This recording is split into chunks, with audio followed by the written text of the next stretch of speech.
The spoon trembled in the billionaire's hand. One taste, just one, and Ethan Vale's carefully constructed world began to crack.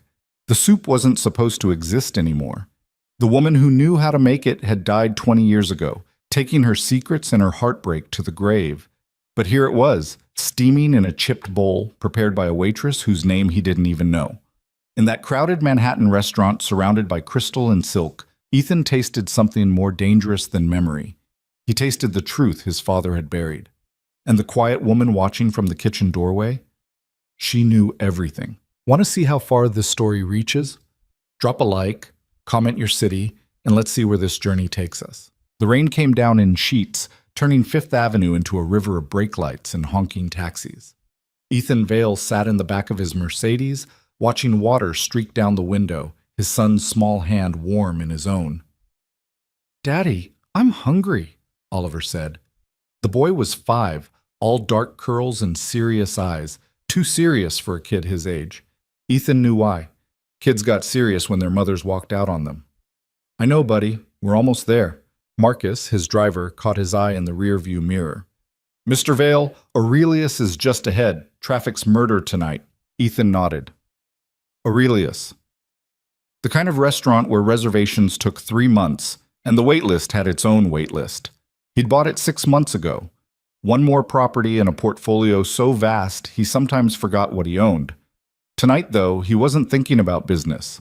He was thinking about how Oliver had barely eaten in 3 days, how the kid just pushed food around his plate with that lost look in his eyes. The car pulled up to the entrance.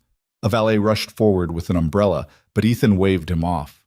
He scooped Oliver into his arms and made a run for it, the boy giggling as rain soaked them both. It was the first time Ethan had heard him laugh in weeks. The restaurant's interior hit like a warm slap, all low lighting and jazz piano, the smell of truffle oil and money. The maitre d', a sharp-faced man named Gerald, practically genuflected. "Mr. Vale, we weren't expecting you tonight. Your usual table, whatever's available is fine." Ethan set Oliver down, smoothing the boy's wet hair. "We just need food." Gerald's smile tightened. In places like this, spontaneity was a sin. But when you owned the building, the rules bent.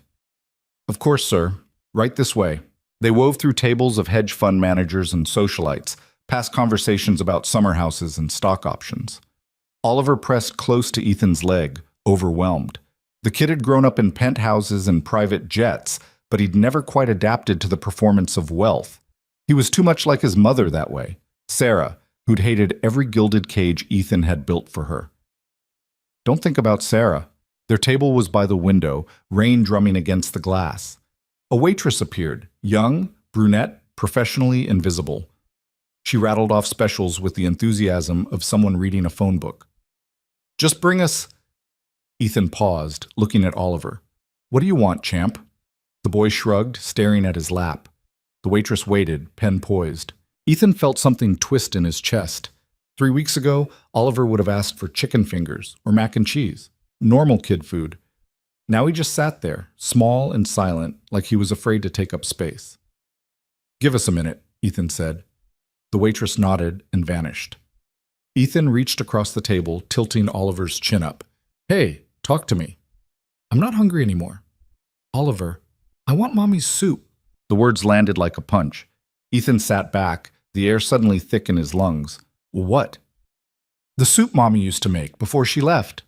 Oliver's eyes were filling up, and Ethan felt his own throat close. "The one that tasted like, I don't know, like when things were okay." Ethan's jaw clenched. Sarah's soup. The one thing she'd actually known how to cook, passed down from some grandmother or aunt. Ethan had never paid attention to the story.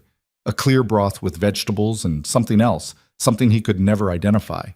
She'd made it once a month, always on Sundays, and Oliver had loved it. "Buddy, I don't think they make that here." "Can you ask?" God, those eyes. Ethan would have bought the moon if Oliver asked with those eyes. He flagged down Gerald, who materialized like a well-dressed ghost. "Sir? Do you have anything like—" Ethan paused, feeling ridiculous. "A vegetable soup?" "Clear broth, very simple. My son's mother used to make it." Gerald's expression suggested Ethan had just asked for gas station sushi. We have a winter vegetable velouté with... No, not a velouté, just clear soup, vegetables, nothing fancy. I'll inquire with the kitchen, sir. He disappeared. Oliver watched the rain, small fingers tracing patterns on the tablecloth. Ethan checked his phone. Emails from Tokyo, a crisis brewing in the Singapore office, his CFO asking about the quarterly reports. He put the phone face down. None of it mattered if Oliver kept shrinking into himself like this. 5 minutes passed, then 10. Finally, Gerald returned, his expression apologetic. I'm terribly sorry, Mr. Vale. Chef Rousseau says that type of simple preparation isn't something we typically offer. However, he'd be happy to prepare. Let me talk to him. Gerald blanched. Sir, Chef Rousseau is in the middle of service. I own this restaurant. Get him out here. The murmur of nearby conversation stuttered. A woman in pearls glanced over, eyebrows raised. Gerald nodded stiffly and retreated. Ethan could feel the attention, but he didn't care. He'd bought this place to impress clients, to have somewhere to take Oliver that felt special. What was the point if they couldn't make one simple thing? A few minutes later, a tall man in pristine whites emerged from the kitchen, moving like he expected a parade. Chef Philippe Rousseau. 3 Michelin stars, ego the size of France. Ethan had met him once during the acquisition, found him insufferable. Mr. Vale. Rousseau's accent was thick as butter. Gerald mentioned you have a request. My son wants a clear vegetable soup, that's all. Rousseau's smile was patronizing. Sir, we are a fine dining establishment. Our menu is carefully curated. A simple broth would be... I'm not asking you to put it on the menu.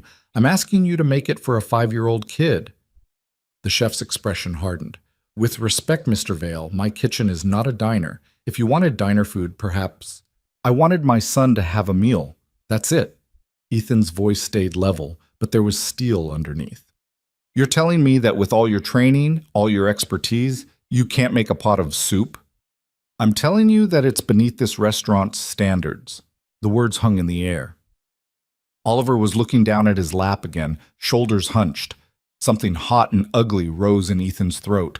All the frustration of the past month, all the nights Oliver had cried himself to sleep, all the times Ethan had felt powerless to fix his son's broken heart. Get out of my sight, Ethan said quietly. Rousseau's jaw dropped. Excuse me? You heard me. Go back to your kitchen. We're done here. For a moment, the chef looked ready to argue. Then he seemed to remember who signed the checks. He gave a curt nod and strode back toward the kitchen, spine rigid with offense. Gerald hovered nearby, pale and anxious. Ethan squeezed Oliver's hand. Come on, buddy. Let's go somewhere else. Mr. Vale, wait. The voice was female, quiet, but clear. Ethan turned. A waitress stood a few feet away, not the brunette from before, someone else. She was maybe 30, wearing the same black uniform as the others, but something about her was different. Her dark hair was pulled back in a simple bun, no makeup, no jewelry.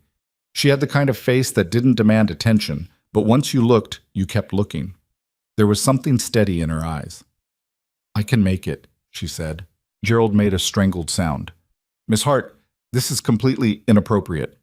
I can make the soup the boy wants. She was looking at Ethan now, not at Gerald, not at the staring diners. If you'll let me. Ethan studied her. Her hands were trembling slightly, but her gaze was direct. You're a waitress. Yes, but I know how to cook. The kitchen is closed to front-of-house staff, Gerald sputtered. Chef Rousseau would never... Oh, Chef Rousseau just walked away, Ethan said, not breaking eye contact with the woman. What's your name? Lena. Lena Hart. You really think you can make this soup, Lena? She nodded. I know I can. Something in her certainty made him believe her. Or maybe he was just desperate. Either way, he gestured toward the kitchen. Show me. Gerald looked like he might faint. Sir, this is highly irregular. Gerald, if you say one more word, you're fired. Lena, lead the way. She moved through this dining room with surprising confidence, pushing through the kitchen doors. Ethan followed with Oliver in his arms. The kitchen was chaos, steam and shouting, pans clanging, sous chefs racing between stations. Everyone stopped when they saw Ethan. Rousseau appeared from the far end, his face purpling. What is the meaning of this? You cannot simply waltz into my kitchen. Your kitchen? Ethan set Oliver down carefully. Last I checked, this was my kitchen. And Miss Hart here is going to use it. Anyone got a problem with that? The silence was absolute. Lena walked to an empty station, rolling up her sleeves. Her movements were quick, practiced. She didn't look at anyone, just started gathering ingredients from the coolers. Carrots, celery, onions. A young line cook watched her with wide eyes. Ma'am, do you need stock? Lena said. Vegetable stock if you have it. If not, I'll make it. We have stock. The kid scrambled to help her. Rousseau was sputtering, but Ethan ignored him. He crouched beside Oliver, who was peeking around his leg at the bustling kitchen. You okay, buddy? Oliver nodded, eyes wide. Is she really making Mommy's soup? We're going to find out. Lena worked with the kind of efficiency that came from years of practice. Not culinary school showboating. She had the stock heating, vegetables dicing under her knife in perfect, even cuts. No wasted motion, no hesitation. Ethan found himself drawn closer, watching. Where'd you learn to cook? He asked. My grandmother. Lena didn't look up, focused on mincing ginger. She taught me everything. She must have been good. She was. Something flickered across Lena's face. Grief, maybe, or memory. She worked in kitchens her whole life, said food was the only honest language. Ethan didn't know what to say to that, so he said nothing. Oliver pressed against his side, watching Lena's hands move. The kitchen had returned to its rhythm around them. Though Ethan could feel the sideways glances, hear the whispers, Rousseau had retreated to the far end, radiating fury. 20 minutes later, Lena ladled soup into a bowl, simple white china, nothing fancy. The broth was clear and golden, vegetables floating like little gems. She carried it to a small table near the wall, setting it down carefully.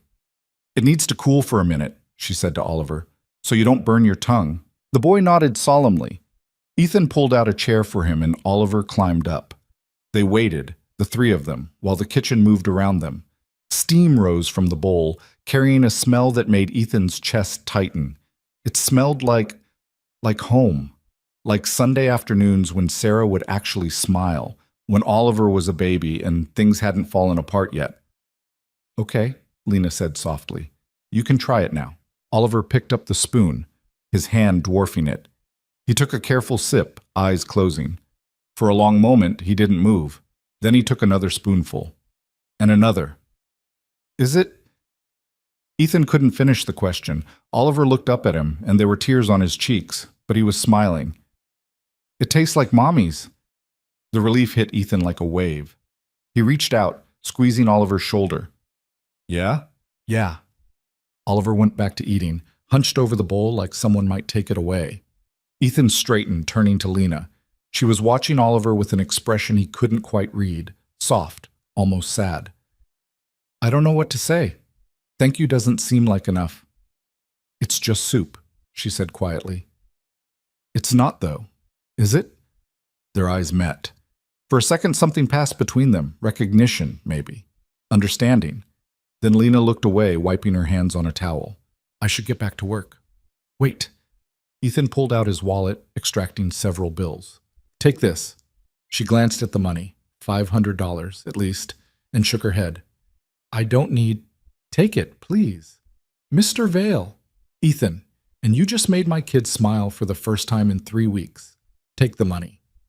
She hesitated, then accepted the bills with obvious reluctance, tucking them into her apron pocket. Thank you. Can I ask you something? Okay. What's in it? The soup? There's something I can't identify. Lena smiled just a little. It's a secret. Come on. My grandmother made me promise never to tell. She said some recipes are meant to stay hidden.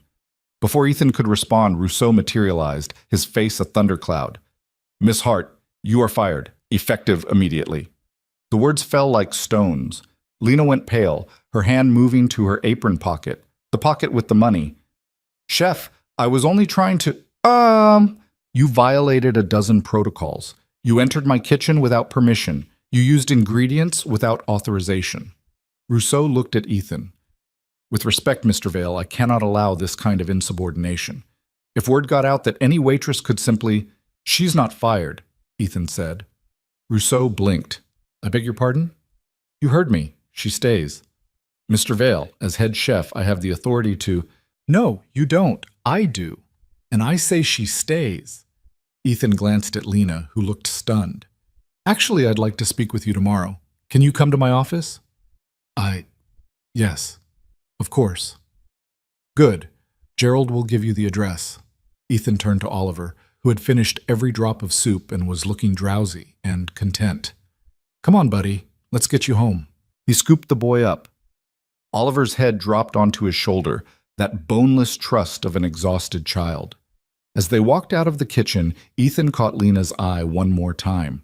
She was still standing there, hands clasped in front of her, looking like someone had just rewritten her entire world.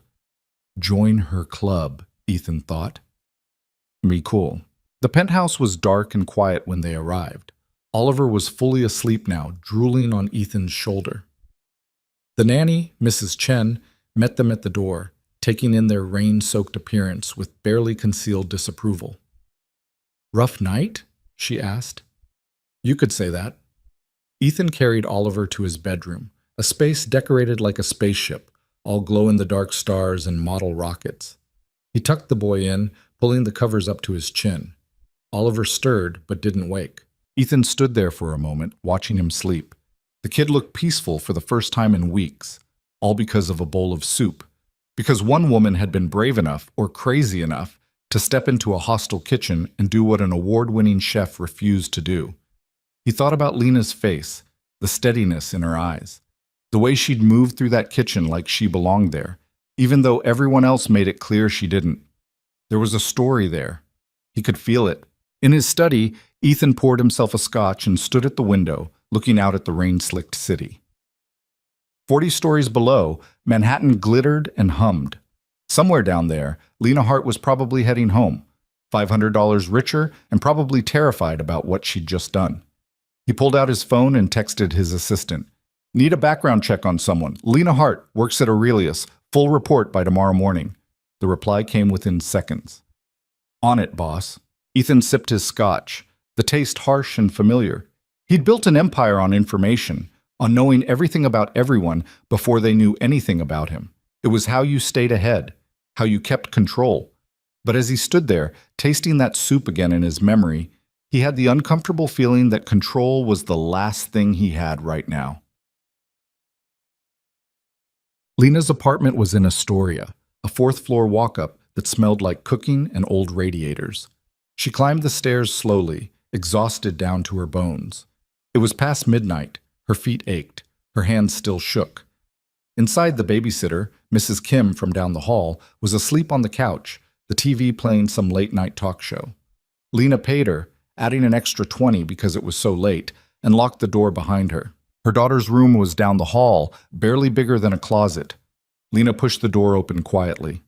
Mia was asleep, buried under blankets, her small face peaceful. She was 7, all wild curls and endless questions. The doctors said she had 6 months, maybe less, if they didn't find a donor match, if they couldn't afford the treatment. Lena pulled out the bills from her apron pocket. $500. It wasn't enough. It would never be enough. But it was $500 more than she'd had this morning. She thought about Ethan Vale's face when his son had smiled, the desperate relief in his eyes. Lena understood that desperation. She lived with it every day. Her phone buzzed. A text from Gerald. Mr. Vale's office is at 245 Park Avenue, 40th floor. 10 a.m. tomorrow. Don't be late. Lena sat on the edge of Mia's bed watching her daughter breathe. In and out, each breath a small miracle. I don't know what's happening, baby, she whispered, but I'm going to figure it out, I promise. Mia didn't stir. Outside, the rain kept falling, washing the city clean, carrying secrets down to the river and out to sea. Maga. Ethan's assistant, Jennifer, was nothing if not efficient. By 8 a.m. the next morning, she had a folder on his desk. Thin, depressingly thin. Lena Hart, age 30, no college degree. Worked at Aurelius for 6 years, always front of house, never promoted. Before that, a string of restaurant jobs going back to her teens. Father unknown. Mother deceased when Lena was 12. raised by her grandmother, Maria Hart, who died 4 years ago. One daughter, Mia Hart, age 7. No father listed on the birth certificate. And then, buried in the medical records that Jennifer had somehow obtained, Mia Hart, diagnosed with acute lymphoblastic leukemia. Current status: searching for bone marrow donor. Estimated cost of treatment, $400,000. Ethan closed the folder, his jaw tight. $400,000, pocket change to him, a lifetime of debt to her. He thought about the way Lena had looked at Oliver, that soft sadness in her eyes. She'd been watching a child eat soup like it was the most important thing in the world, because she knew. She knew what it was like to watch a child suffer and feel powerless to stop it. A knock at the door. Jennifer poked her head in. "Miss Hart is here." "Send her in." Lena entered like she was walking into an execution. She wore a simple dress, dark blue, nothing fancy. Her hair was down today, falling past her shoulders. She clutched a small purse in front of her like a shield. "Mr. Vale." "Ethan, please, sit down." She perched on the edge of the chair across from his desk, back straight, hands folded. Ethan studied her. In the harsh light of his office, she looked tired. There were shadows under her eyes, worry lines around her mouth. This was a woman who carried weight. "I want to be honest with you," Ethan said. "I had you investigated." The color drained from her face. "Why?" "Because I don't trust easily, and because what happened last night, that wasn't normal. I needed to understand who you are. And what did you find?" Her voice was steady, but her hands tightened on the purse. "That you're a single mother working a dead-end job to pay for your daughter's cancer treatment. That you've been at Aurelius for 6 years and never once asked for a promotion. That your grandmother taught you to cook, and she died owing my father's company $300,000. Lena went very still. "What?" Ethan pulled out another folder, this one older, the pages yellowed. "Maria Hart. She took out a loan 23 years ago to open a restaurant. The restaurant failed within a year. She spent the rest of her life trying to pay it back, but the interest kept compounding. When she died, she still owed Vale Capital $290,000. "I don't understand. Why are you telling me this?" "Because I want to know why you didn't tell me last night. You made my son a soup that your grandmother taught you. The same grandmother who lost everything to my father. You could have poisoned it. You could have spit in it. But you didn't. Why?" Lena's laugh was bitter. "You think I'd hurt a child because I'm angry at his grandfather?" "I think most people would want some kind of revenge." "I'm not most people." She met his eyes, and there was fire there now, burning through the fatigue. "My grandmother taught me to cook because she loved it, because it was the one thing no one could take from her. She didn't pass down bitterness. She passed down recipes." Ethan leaned back in his chair. "What happened to the restaurant?" "I don't know all the details. I was 7 when it closed. But I know your father's company owned the building. I know they raised the rent so high she couldn't afford it. I know she begged for more time and they refused." Lena's voice was flat, reciting facts. "She worked in other people's kitchens for 20 years, sending every spare dollar to Vale Capital. It wasn't enough. It was never going to be enough." "I'm sorry." "Are you?" The question hung between them. Ethan thought about his father, Victor Vale, the kind of man who saw people as assets or liabilities, nothing in between. He'd built an empire by being ruthless, by crushing anyone who got in his way. Ethan had inherited that empire, had added to it. How many other Maria Harts were out there, buried in the ledgers? "I want to help you," he said finally. Lena's laugh was sharp. "Why?" "Because you helped my son, and because I can. I don't need charity." "It's not charity, it's business." Ethan pulled out a contract he'd had Jennifer draft that morning. "I want you to cook for Oliver, 3 times a week, whatever he wants. I'll pay you $50,000 a month." Lena stared at the paper like it was written in a foreign language. "That's insane." "That's the offer. No one pays $50,000 for a few meals a week." "I do." Ethan pushed the contract across the desk. "Your daughter needs treatment. This would cover it, and then some. All you have to do is cook." She didn't touch the paper. "What's the catch?" "No catch." "There's always a catch." Ethan smiled, but there was no humor in it. "You're right. The catch is that I don't do things without a reason. And my reason is that Oliver smiled last night for the first time since his mother left.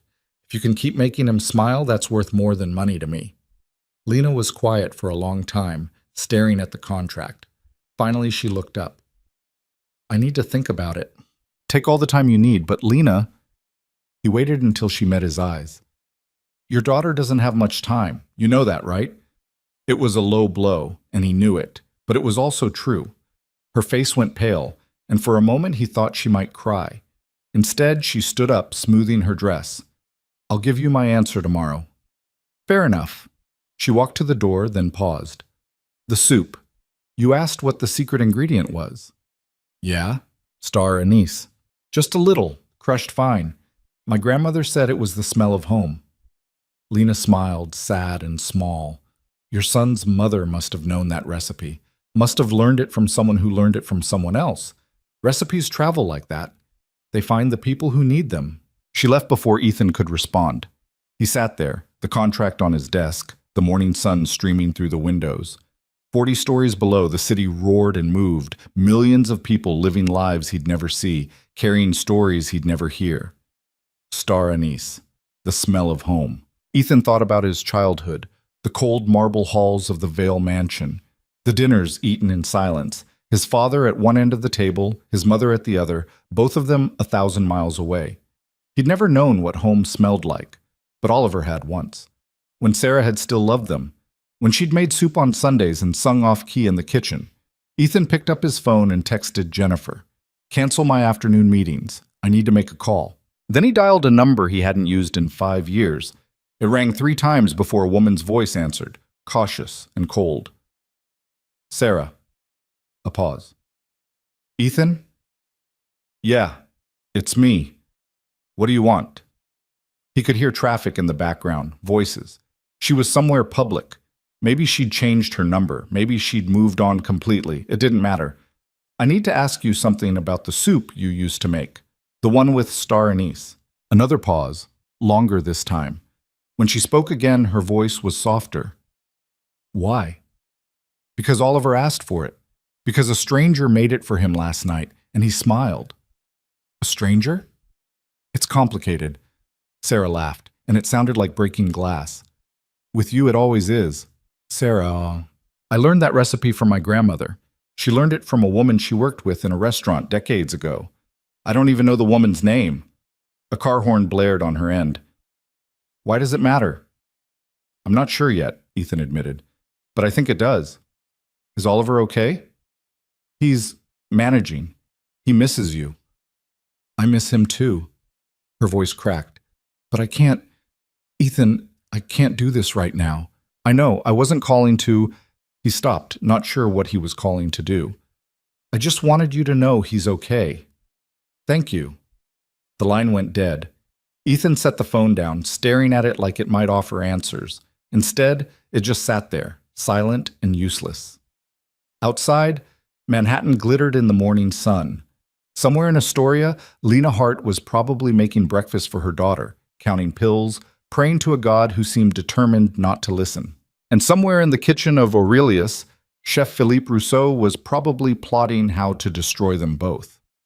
Ethan didn't know it yet, but the soup had started something, a chain reaction that would bring buried secrets into the light, that would burn down everything he thought he knew and rebuild it from the ashes.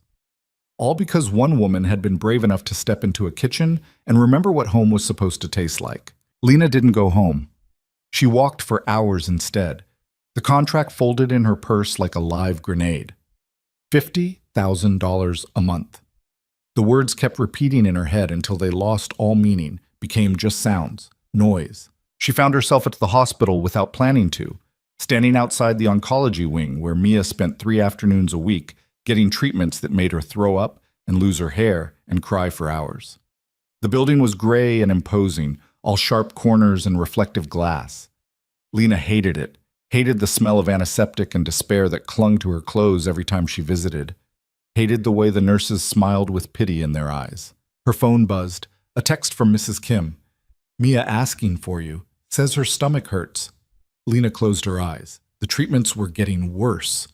Dr. Patel had said as much last week, his voice carefully neutral as he explained that without the transplant, they were just buying time. Months, maybe. Not years. She texted back, "On my way." The walk to Astoria took an hour. She couldn't afford a cab, and the subway felt too small, too crowded. She needed air, needed to think. By the time she climbed the 4 flights to her apartment, the sun was setting, painting the hallway in shades of amber and rust. Inside, Mrs. Kim was doing dishes while Mia sat at the tiny kitchen table, coloring. The girl looked up when Lena entered, her face lighting up. "Mama!" Lena knelt down, pulling her daughter into a hug that lasted too long. Mia smelled like strawberry shampoo and medicine. Her arms were so thin. When had they gotten so thin? "How do you feel, baby?" "Okay. My tummy hurts a little." Mia pulled back, studying Lena's face with those 2 old eyes. "You look sad." "I'm not sad.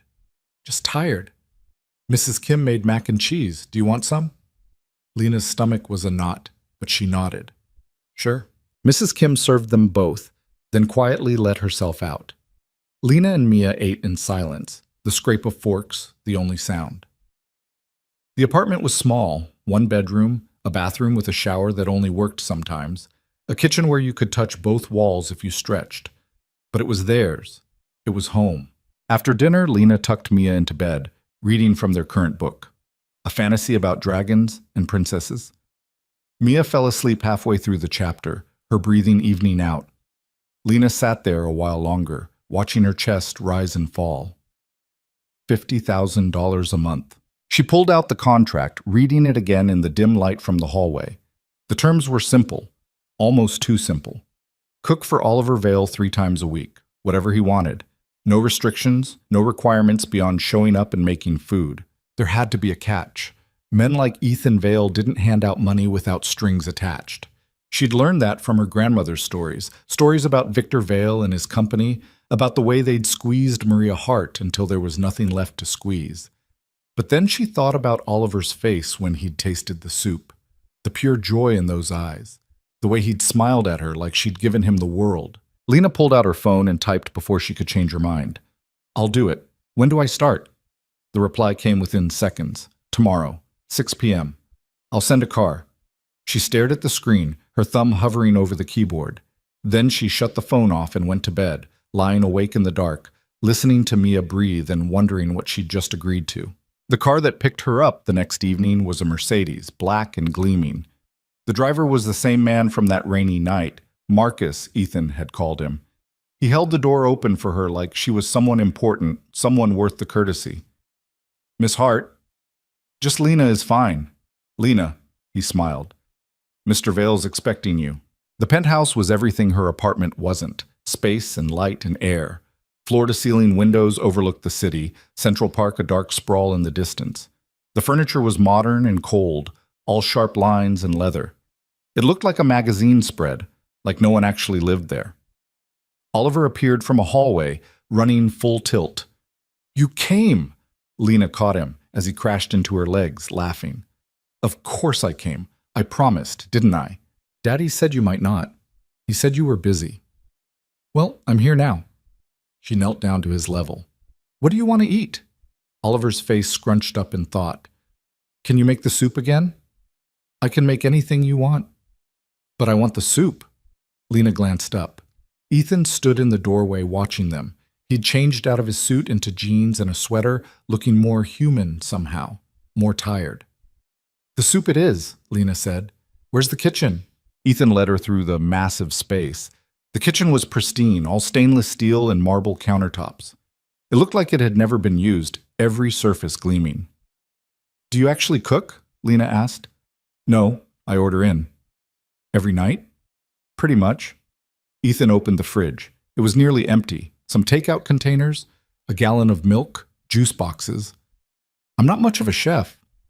"I can see that." Lena started opening cabinets, taking inventory. "You don't even have basic spices." "I'll have them delivered, whatever you need." "I need to go shopping, properly." She turned to face him. "If I'm going to cook 3 times a week, I need real ingredients. Fresh vegetables, good stock, actual seasonings." "Done. Make a list." She did right there on her phone, rattling off items while Ethan typed them into his. It felt surreal, ordering hundreds of dollars of groceries like it was nothing, like money was just a concept instead of the thing that kept her up at night counting pennies. "I'll have everything here by tomorrow," Ethan said. "Tonight, can you work with what we have?" Lena opened the fridge again, assessing. "I can make do, but it won't be as good." Oliver won't care. He was right. When she served the soup an hour later, Oliver devoured it like he'd been starving, talking between bites about his day at school, about a kid named Marcus who'd shared his crayons, about a science project on volcanoes. Ethan listened with the focused attention of someone who knew every word mattered, who knew kids only talked about the important stuff if you actually listened. Lena watched them from the kitchen, washing dishes by hand because the dishwasher was too complicated. Father and son, dark heads bent together. There was love there, fierce and obvious, but there was also something broken, some crack running through the foundation. After Oliver went to bed, Ethan poured himself a drink and gestured for Lena to join him on the balcony. The night air was cool, the city spreading out below them like a field of stars. "Thank you," he said. "You're paying me." "No thanks necessary." "Still." He sipped his scotch. "I meant what I said yesterday, about this not being charity. Oliver needs this, needs you." "He needs his mother." The words came out harder than she'd intended. Ethan's jaw tightened. His mother made her choice. Did she? Or did you make it impossible for her to stay? "What's that supposed to mean?" Lena turned to face him. "I've seen men like you before, men who think money solves everything, who build cages out of gold and wonder why people want to escape." Ethan stared at her, something dangerous flickering in his eyes. "You don't know anything about my marriage. I know you're raising a kid alone in a place that feels like a museum. I know he smiled when he tasted soup because it reminded him of when things were better. That tells me plenty. You've got some nerve. You hired me to cook. I'm cooking.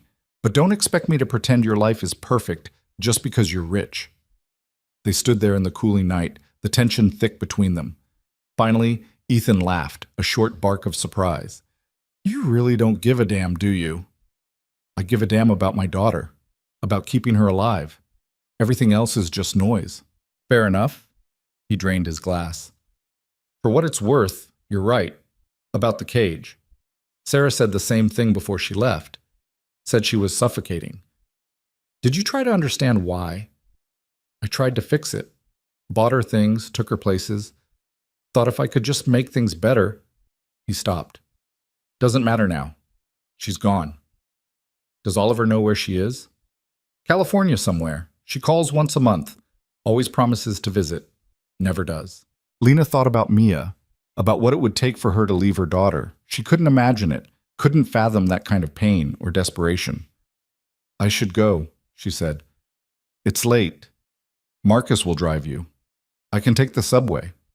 "Marcus will drive you," Ethan repeated. "It's part of the deal." Lena wanted to argue, but she was tired. Tired of fighting, tired of pretending she didn't need help. So she nodded and followed him inside, past the pristine furniture and the expensive art, back to a world where things broke and stayed broken. The pattern continued for a week. Lena arrived at 6, cooked whatever Oliver wanted, stayed for dinner. She learned his favorite foods: grilled cheese with the crust cut off, chicken nuggets shaped like dinosaurs, pancakes with chocolate chips. Simple things. Kid things.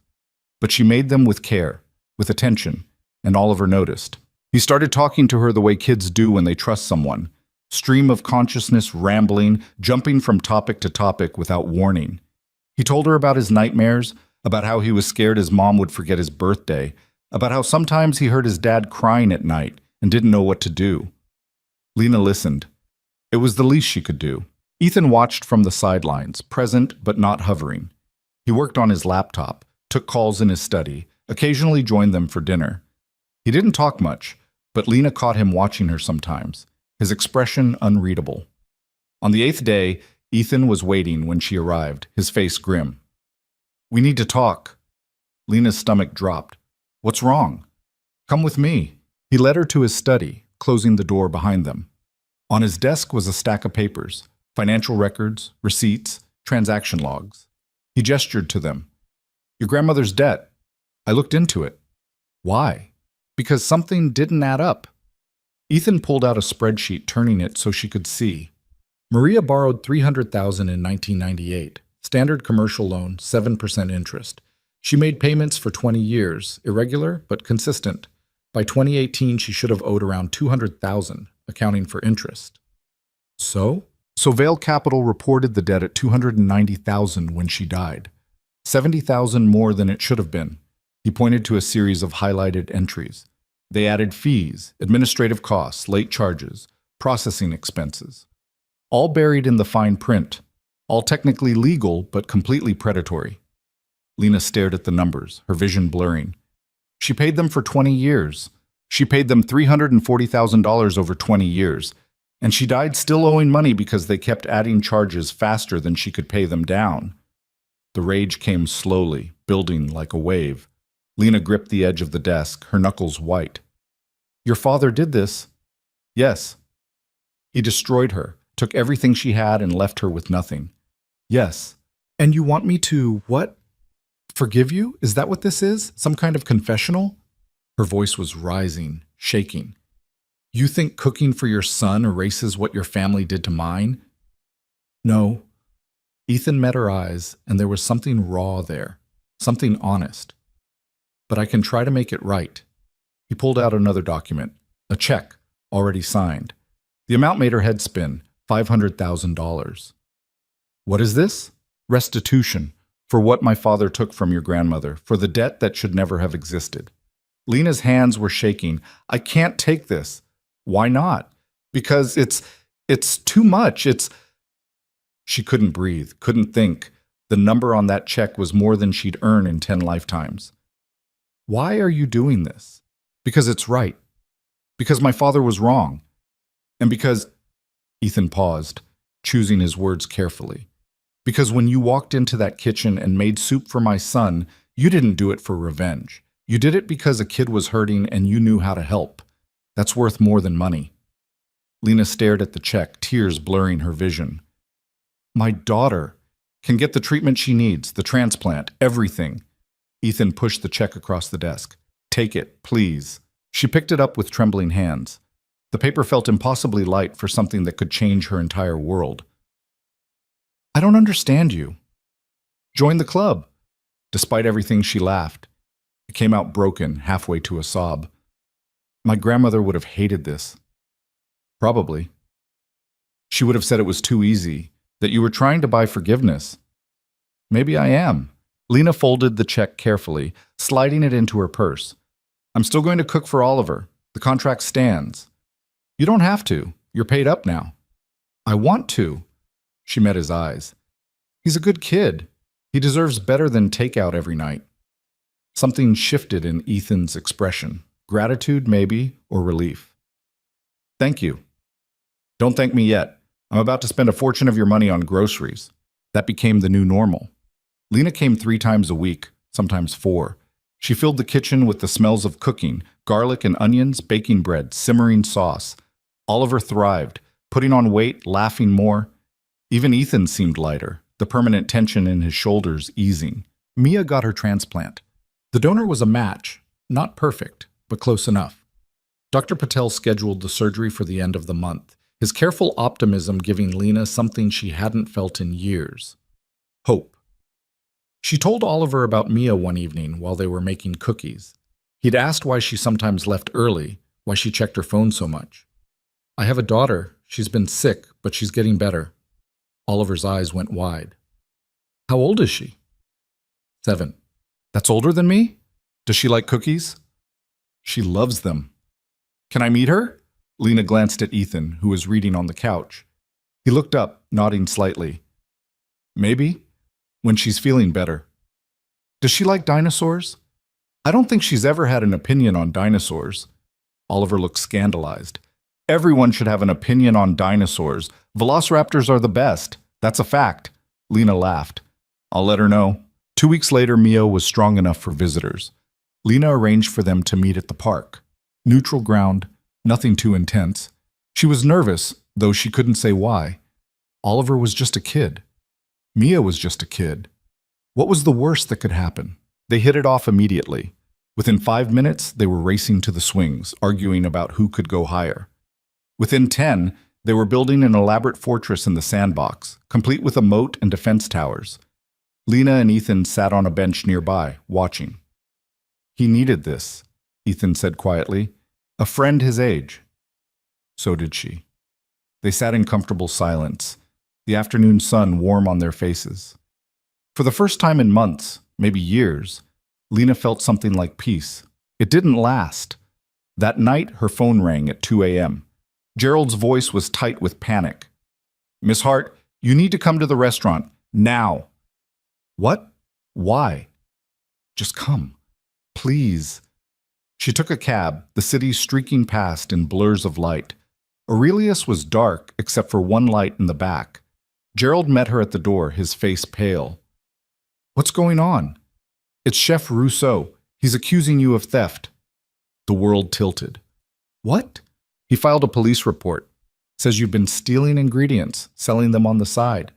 He has receipts, transaction logs, everything." Lena's mind raced. "That's impossible. I haven't stolen anything." "I know. But he's built a case, says he has proof." "Why would he do this?" Gerald's expression was pained. "Because Mr. Vale embarrassed him. Because you embarrassed him. Because men like Rousseau don't forgive being shown up by a waitress." The implications crashed down. A theft charge would destroy her. No restaurant would hire her. She'd lose custody of Mia. Who would let a thief raise a sick child? The transplant, the treatment, everything, gone. "I need to talk to Ethan." "He's on his way." Ethan arrived 20 minutes later, still in sweatpants and a t-shirt, his hair disheveled. He listened to Gerald's explanation, his expression growing darker with each word. "Where's Rousseau now?" "At the precinct, filing the report." "And the proof?" Gerald pulled out a folder. Inside were invoices showing expensive ingredients, truffles, saffron, aged beef, purchased, and never used. All signed with Lena's employee number. "I didn't sign these," Lena said. "I've never even had access to the ordering system." "Someone forged them," Ethan said flatly. "Someone with admin access." Gerald paled. "You think?" "I think Rousseau is setting her up. And I think he's about to find out what happens when you come after people I protect." Ethan made 3 phone calls. The first to his lawyer, the second to the head of the NYPD's fraud division, the third to someone he just called Alex, who apparently owed him a favor. By morning, the case against Lena was falling apart. The invoices had been digitally altered, the signatures forged. Security footage showed Rousseau in the office alone, accessing the ordering system. And Alex, whoever he was, had found evidence that Rousseau had been skimming from the restaurant for months, selling premium ingredients and pocketing the cash. The theft accusation died before it could breathe. But the damage was done. News of the scandal spread through the restaurant community like wildfire. Waitress frames chef. Billionaire gets involved. The headlines were brutal, speculating about affairs and conspiracies. Lena's phone exploded with calls from reporters, from people she hadn't spoken to in years, from strangers demanding her side of the story.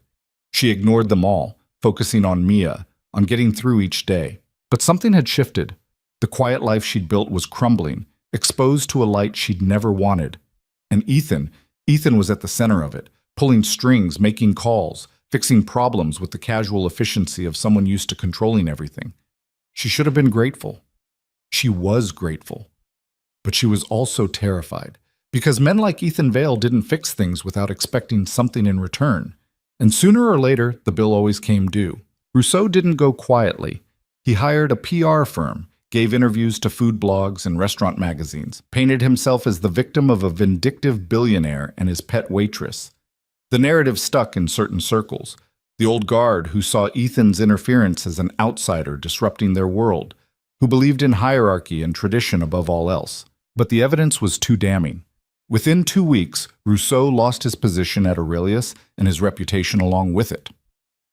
Other restaurants distanced themselves, not wanting the taint of scandal. His lawyer advised settling quietly, but Rousseau wanted blood. He announced a public cooking competition, him versus Lena. Winner take all. Reputation, respect, the truth. The challenge went viral. Food Network picked it up, turned it into an event. Live audience, celebrity judges, the whole spectacle. Ethan's lawyers tried to shut it down, threatened lawsuits, but Lena stopped them. "I'll do it," she said. They were in Ethan's study, late afternoon sun slanting through the windows. He'd been on the phone with his legal team for an hour, and his frustration was palpable. "Absolutely not." "Why?"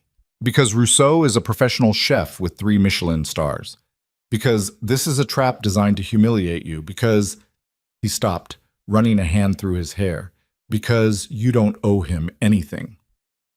"I owe myself." Lena met his eyes. "Everyone thinks I'm some charity case you're protecting, that I can't fight my own battles. This is my chance to prove otherwise.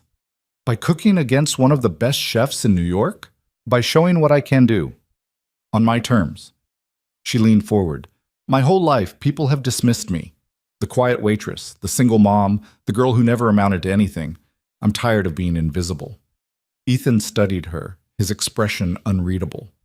Finally, he sighed. "You're not going to change your mind, are you?" "No." "Then I'm helping. You want to do this on your terms? Fine. But you're not going in unprepared." He made calls.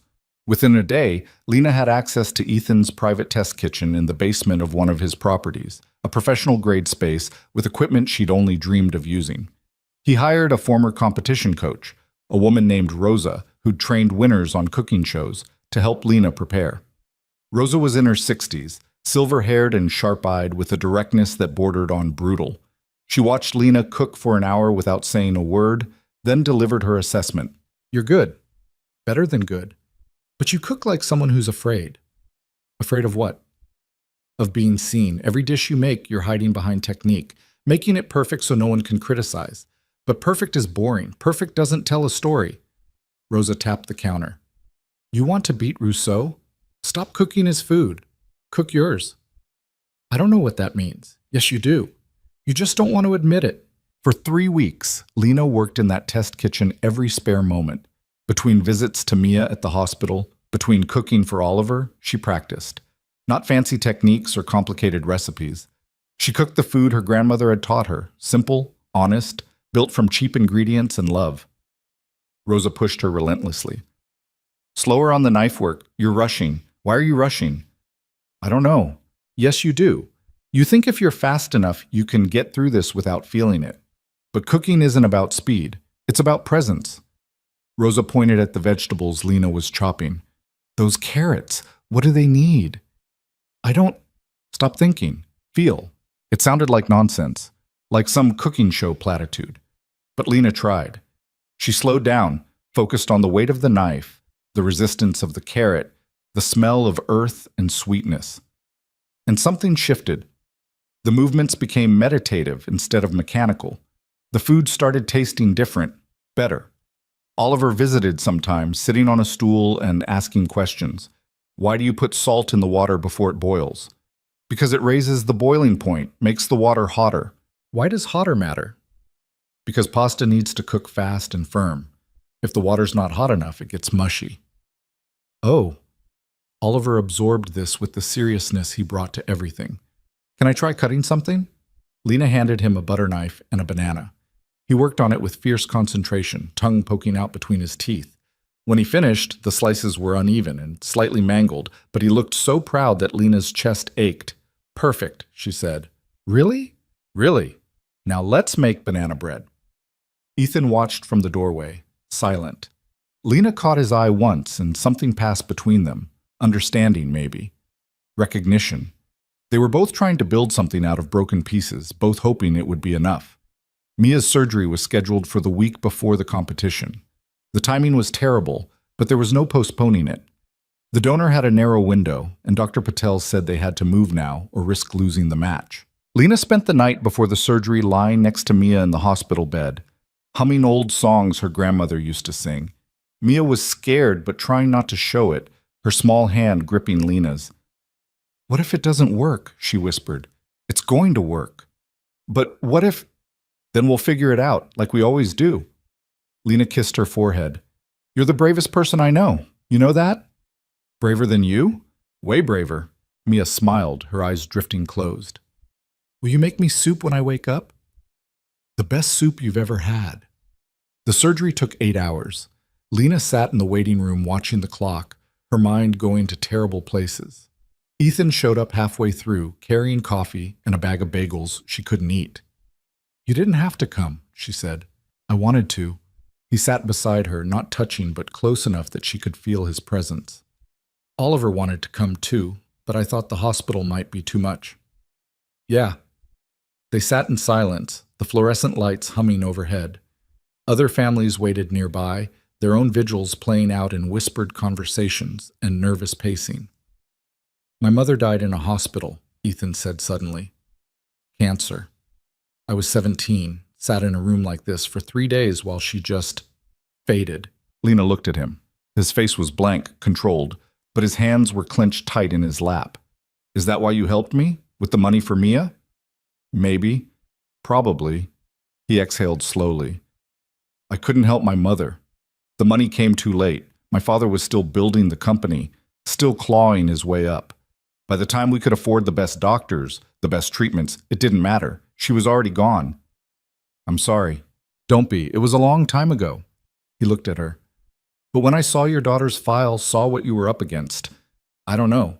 It felt like a second chance to do something right." Before Lena could respond, Dr. Patel appeared, still in his scrubs. His expression was carefully neutral, and Lena's heart stopped. "The surgery went well," he said, "and the world restarted. We won't know for a few days if the transplant takes, but so far, everything looks good." Lena's knees went weak. Ethan's hand found her elbow, steadying her. "Can I see her?" "She's in recovery. Another hour, then you can sit with her." After Dr. Patel left, Lena turned to Ethan and did something she'd never done before. She hugged him, just wrapped her arms around him and held on, her face pressed into his shoulder. He went still for a moment, then his arms came around her, careful and tentative. "Thank you," she whispered, "for everything. You don't have to thank me." "Yes, I do." They stayed like that for a moment longer than necessary, and when they pulled apart, something had shifted. Some invisible wall had come down, leaving them exposed. Mia woke up groggy and nauseous, but she was alive. Lena spent the next 3 days in the hospital, sleeping in a chair beside her bed, watching her daughter's color slowly return. Oliver visited with a stuffed dinosaur that was nearly as big as Mia, making her laugh despite the pain. "Velociraptors are the best," he informed her solemnly. "I like the long neck ones," Mia said, her voice hoarse. Oliver looked personally offended. "Brontosaurus? They're basically just necks with legs. They're elegant. They're boring." Lena and Ethan exchanged glances, both fighting smiles. Let them argue about dinosaurs. Let them be kids. A week before the competition, Gerald called. "Miss Hart, we have a problem." "What now?" "Someone leaked the terms of your contract with Mr. Vale. The $50,000 a month. The media's calling it hush money." Lena's stomach dropped. "That's not what it is." "I know, but the narrative's already spreading. They're saying Mr. Vale paid you to fabricate the theft charges against Rousseau, that the whole thing was orchestrated." "That's insane." "Insane or not, it's getting traction. Rousseau's team is running with it. They're calling for the competition to be canceled, saying it's rigged." Lena hung up and immediately called Ethan. He answered on the first ring. "You heard? How bad is it?" "Bad. My PR team is scrambling, but this kind of story, it has legs. People want to believe the worst about billionaires. Can we prove it's not true? We can try. But Lena, the contract does look suspicious from the outside. $50,000 a month to cook for a 5-year-old? Most people will think there's more to it. There isn't. I know that. You know that. But the public doesn't care about truth. They care about narrative." Lena pressed her forehead against the cool hospital window, watching the city below. "So what do? We fight back, or we walk away." "I'm not walking away." "Then we fight." Ethan hired a crisis management firm. They scheduled interviews, planted counterstories, did everything they could to control the damage. But the speculation kept growing. Tabloids ran photos of Lena and Ethan together, captioned with innuendo and assumption. Someone dug up Sarah's departure, painted Lena as a homewrecker. The stress was crushing. Lena stopped sleeping, her nerves frayed to nothing.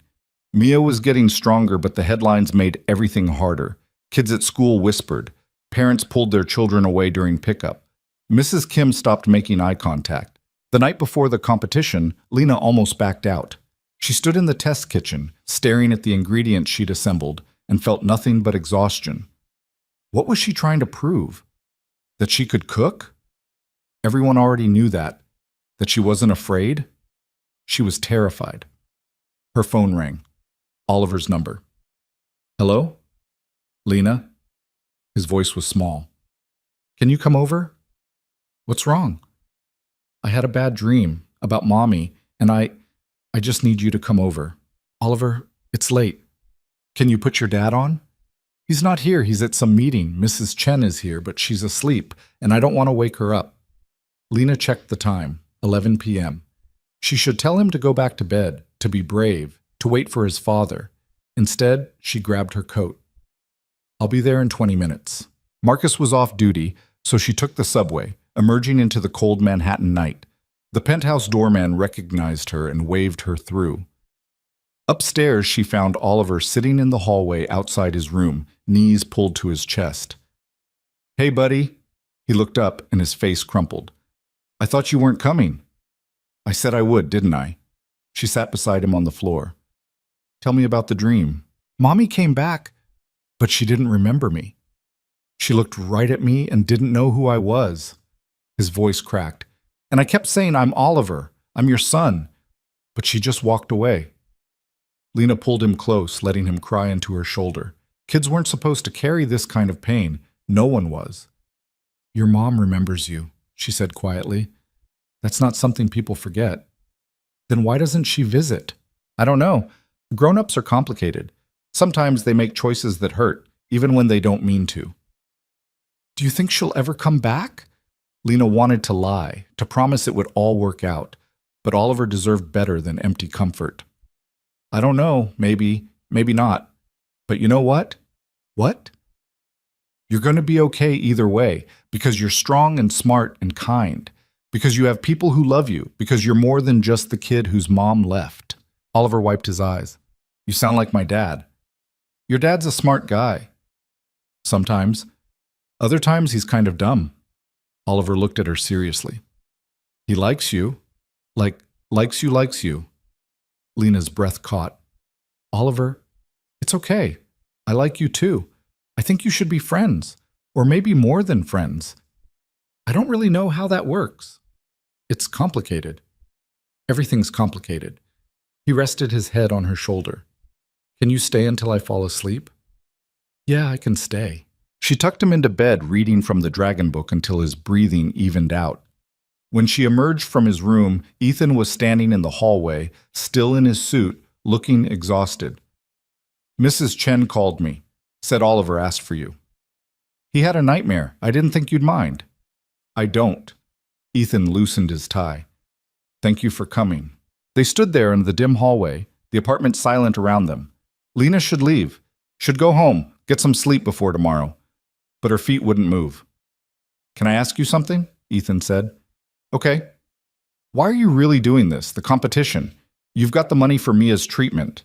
You could walk away, let Rousseau have his tantrum. Why put yourself through this? Lena considered the question, searching for the truth. Because my whole life I've been small, quiet, the person who serves other people's food and cleans other people's messes. And I'm tired of it, just tired. You're not small. To most people, I am.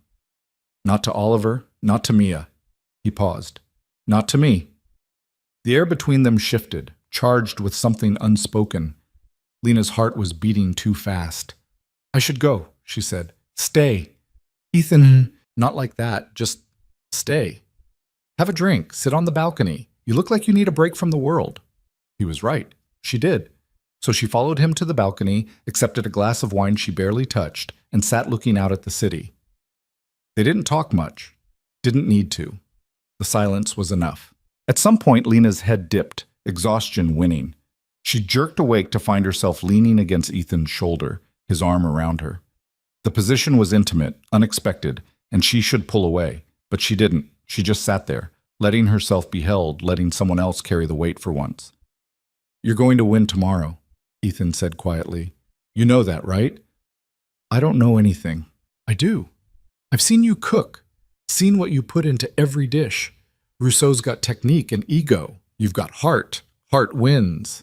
That's sentimental nonsense. Maybe, but it's true. He looked down at her. Whatever happens tomorrow, you're not alone in this. Remember that. Lena wanted to argue, to maintain her independence, to prove she didn't need anyone. But the truth was simpler and harder to admit. She was tired of being alone, tired of fighting every battle solo. Having someone in her corner felt dangerous and necessary all at once. "Thank you," she said. "Stop thanking me. We're past that." "Then what are we?" "I don't know, but we're something." The competition venue was enormous, a converted warehouse in Brooklyn, outfitted with 2 professional kitchens facing each other across a center aisle. Bleachers rose on either side, packed with spectators. Cameras everywhere, crew members running cables and adjusting lights. It looked like a gladiatorial arena, and in a way, it was. Lena stood backstage, her hands shaking. Rosa appeared beside her, calm as ever. "Breathe. I can't do this." "Yes, you can. You've been doing it for 3 weeks.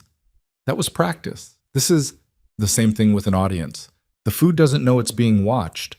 Neither should you." Rosa gripped her shoulders. "What are you making today?" "What my grandmother taught me." "Then cook for her. Cook for Mia. Cook for that little boy who asked you to make soup in a place where you weren't supposed to belong. But don't cook for them." Rosa gestured at the crowd. "They don't matter." A production assistant appeared. "5 minutes, Miss Hart." Lena nodded, her throat tight. Rosa squeezed her hand once, then disappeared. Alone in the dim backstage, Lena closed her eyes and thought about her grandmother. About standing on a stool in that tiny kitchen, learning to dice onions without crying, to taste as she cooked, to trust her instincts. "Food is honest," Maria used to say. "It doesn't lie. If you put fear into it, people taste fear. If you put love into it, they taste love." Lena opened her eyes. Put love into it. She could do that. The stage manager gestured her forward. She walked out into the lights and noise, the crowd roaring. Across the aisle, Rousseau stood at his station, looking smug and confident in pristine whites. The host, a celebrity chef Lena vaguely recognized, introduced them with dramatic flair. On one side, we have Chef Philippe Rousseau, 3 Michelin stars, trained in Lyon, a legend of modern cuisine. On the other, Lena Hart, a waitress with no formal training but a gift that's caught the attention of New York's elite. Today, they'll compete in a battle that's about more than food. It's about truth, reputation, and what it really means to be a chef. The crowd ate it up. Lena scanned the audience, finding Ethan and Oliver in the front row. Oliver waved enthusiastically. Beside them, in a wheelchair with a blanket over her lap, was Mia. She looked pale and thin, but she was there. She'd insisted, and the doctors had reluctantly agreed. Seeing her daughter's face gave Lena strength. The rules were simple. 1 hour.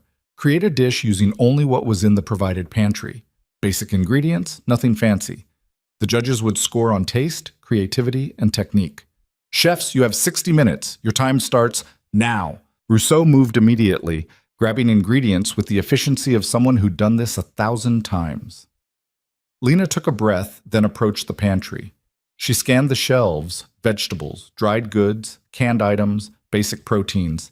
Nothing expensive, nothing exotic. She picked up a can of chickpeas, felt its weight, and knew exactly what she was going to make. Her grandmother's soup, the one that had started everything, but elevated, refined, turned into something more. She grabbed vegetables, stock, spices, letting instinct guide her. Around her, the crowd murmured, cameras zooming in. Rousseau was making something elaborate. She could see him working on a reduction, preparing a protein with precise cuts. Impressive. Professional. Exactly what everyone expected. Lena started with the stock, building flavor layer by layer. Onions and garlic browned until they sang. Celery and carrots cut with care. Tomatoes for acid, chickpeas for body.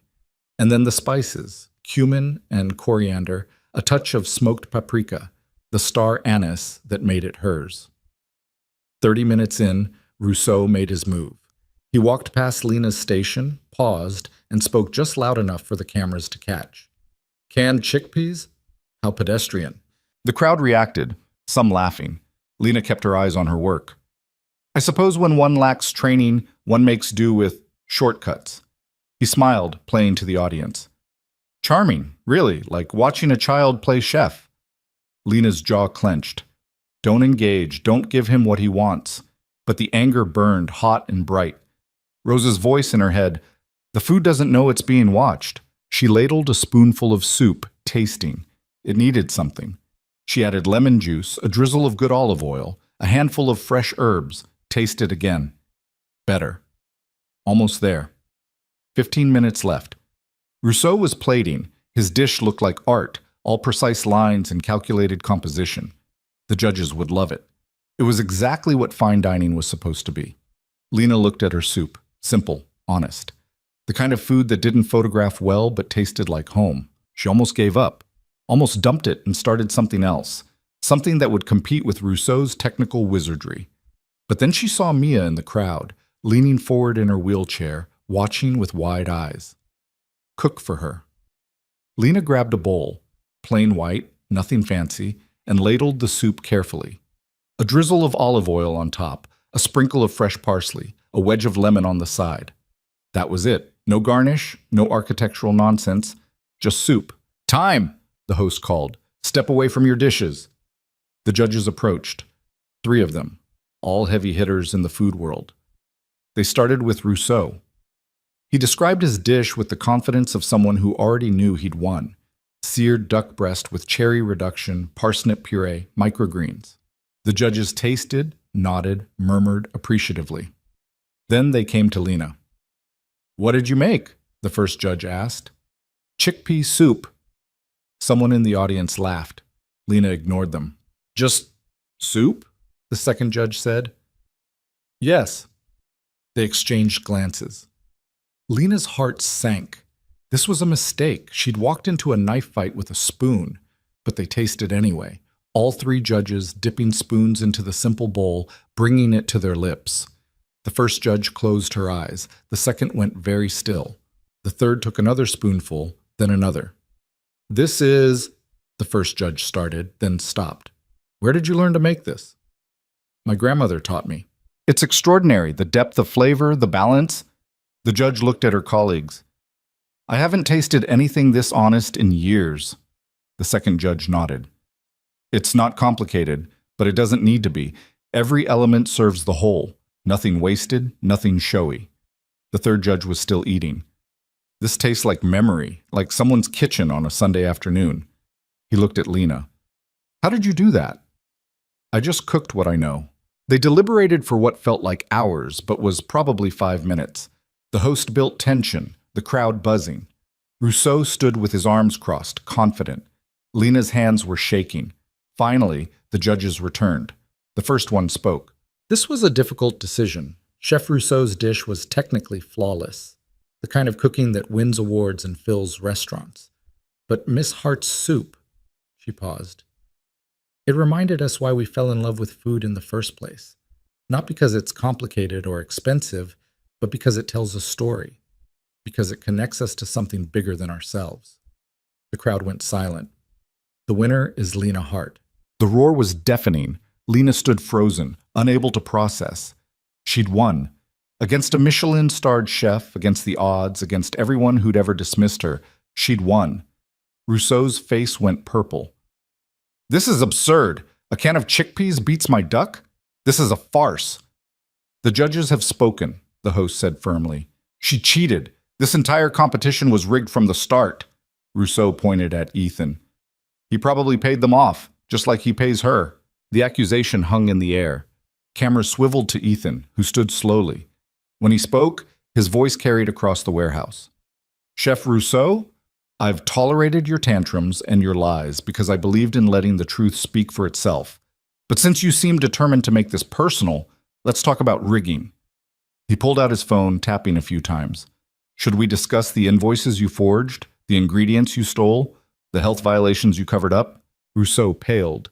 You can't prove... I can prove all of it. I've had investigators digging through Aurelius's records for weeks. Want me to keep going? Or would you prefer to accept your loss with what little dignity you have left? The chef's mouth opened and closed soundlessly. Finally, he ripped off his apron and stormed out, the crowd parting like water. The host tried to salvage the moment, but the damage was done. The competition was over, but the aftermath was just beginning. Lena stood in the center of it all, holding her bowl of soup, wondering what she'd won and what it would cost. The celebration lasted about 10 minutes before the threat started. Lena was backstage with Mia and Oliver when her phone exploded with messages. Most were congratulations from people she barely knew, but buried in the noise were 3 texts from an unknown number. "You made a mistake today. Watch your daughter. This isn't over." Her blood went cold. She showed Ethan, who immediately called his head of security, a former Secret Service agent named Marcus Chen, no relation to the nanny.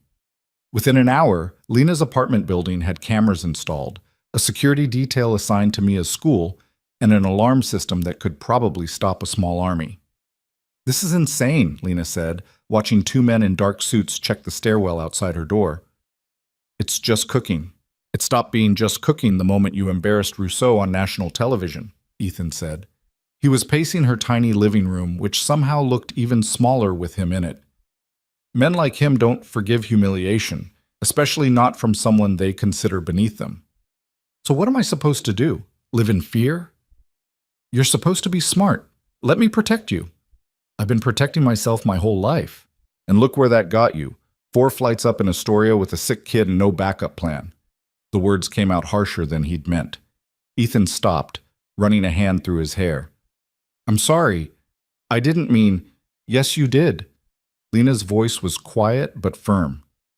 "You think I need saving, that I'm some damsel who can't handle the real world. That's not what I think." "Then what do you think?" He looked at her, really looked at her, and for a moment the careful mask slipped. "I think you're one of the strongest people I've ever met. I think you've survived things that would have broken most people, and I think that shouldn't mean you have to keep surviving alone." The honesty hit harder than anger would have. Lena sat down on the couch, suddenly exhausted. "I don't know how to let people help me." "I noticed." Ethan sat beside her, careful to leave space between them. "But maybe you could try. Just this once." Before she could answer, Mia appeared from the bedroom, dragging her blanket. The hospital had cleared her for limited activity, but she tired easily, her body still recovering from the transplant. "Mama, I'm hungry." "I'll make you something, baby." "Can we have soup, like the one you made at the competition?" Lena smiled despite everything. "Sure, let me see what we have." The kitchen inventory was depressing. A few canned goods, half a box of pasta, eggs that were probably expired.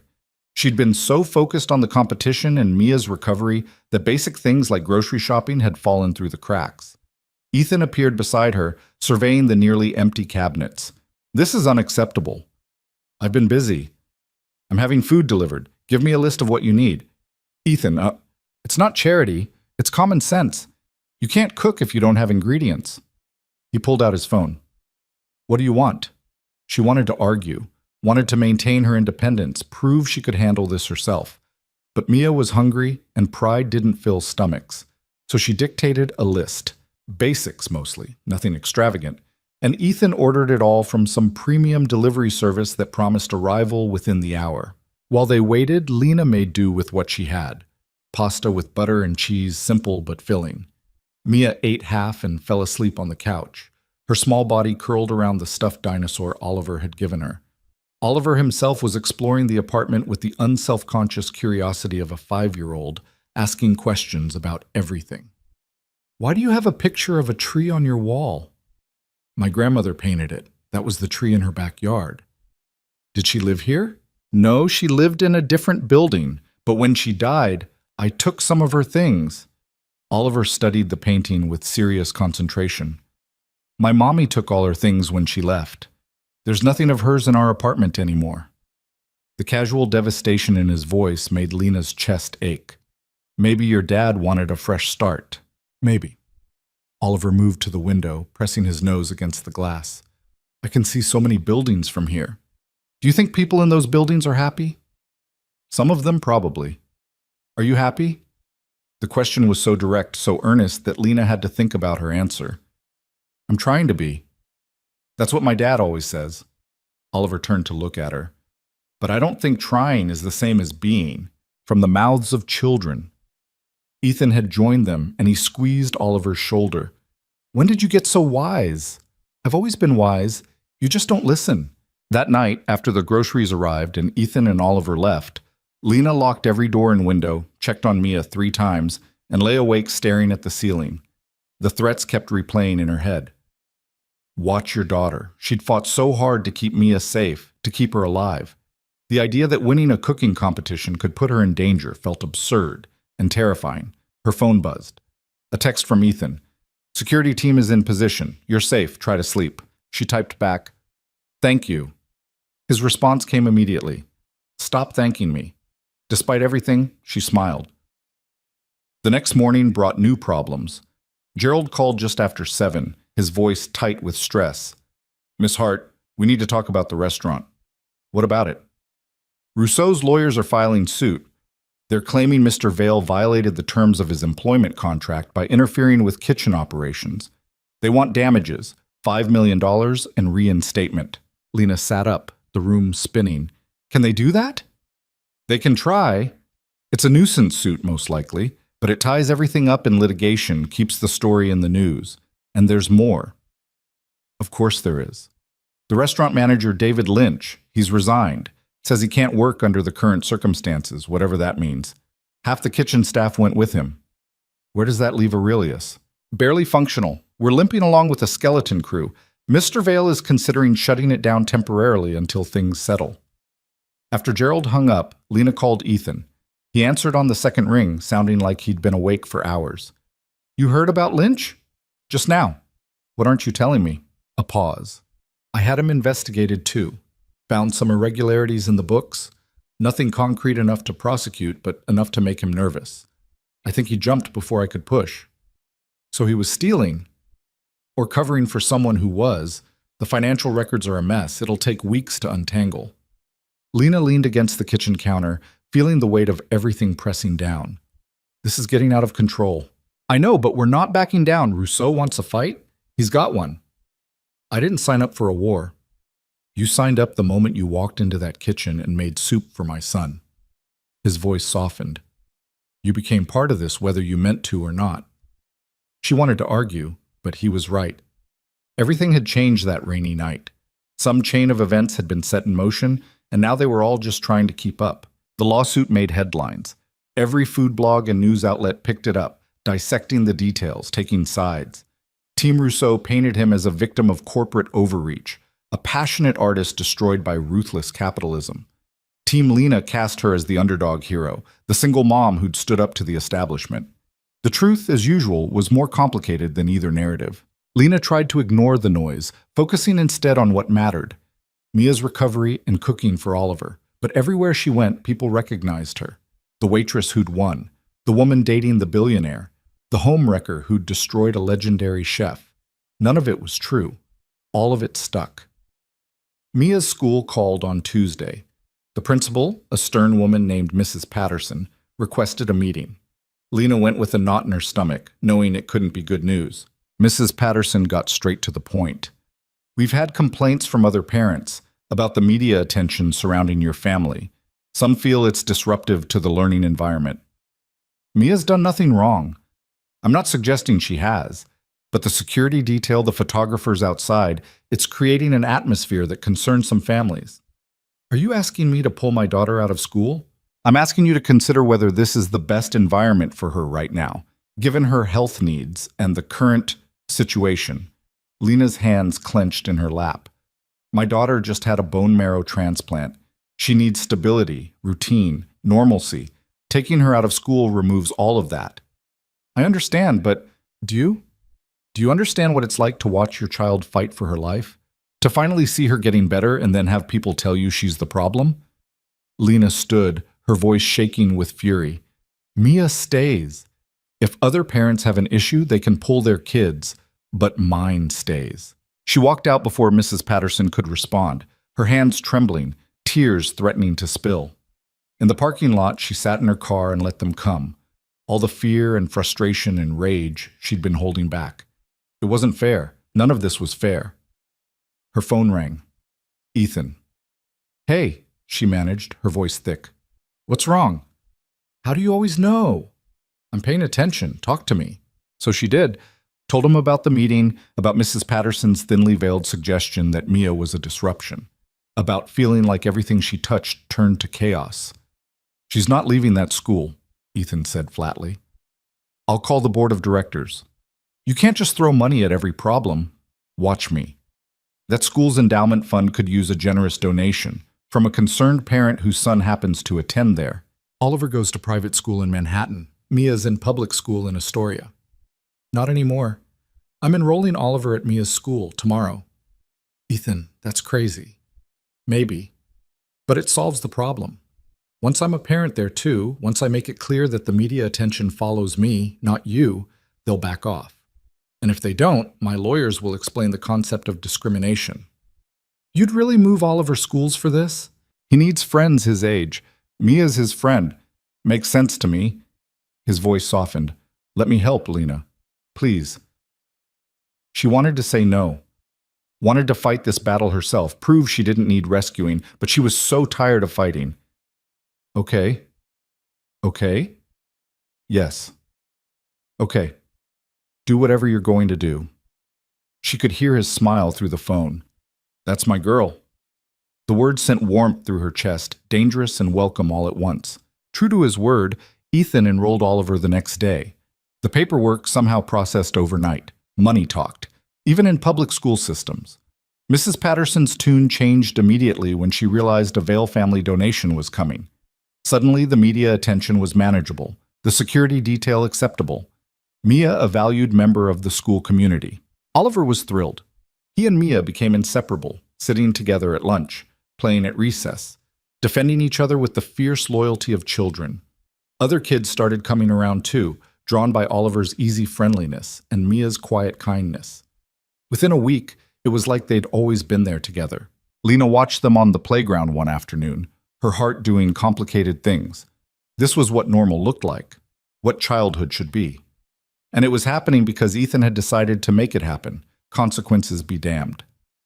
They're good together, a voice said beside her. She turned to find a woman about her age, blonde and polished in expensive athleisure. Sorry? Oliver and Mia. They balance each other out. He's all energy. She's all thoughtfulness. The woman extended her hand. I'm Rachel. My daughter Emma is in their class. Lena, I know who you are. Everyone does. Rachel's smile was kind, not judgmental. For what it's worth, I think what you did was amazing. Taking on that chef, winning with chickpea soup. My husband laughed when he saw it on the news, but in a good way, said it reminded him why he fell in love with cooking in the first place.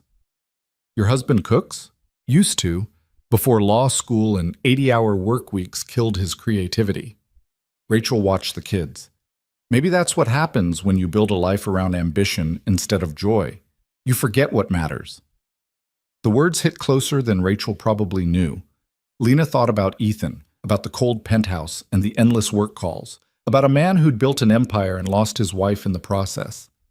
Do you think people can change? Lena asked. Find their way back to joy? Rachel considered this. I think some can, if they're willing to let go of control long enough to remember what they're controlling for. That evening, Lena cooked dinner at the penthouse, a simple roast chicken with vegetables. Oliver set the table without being asked, chattering about his day.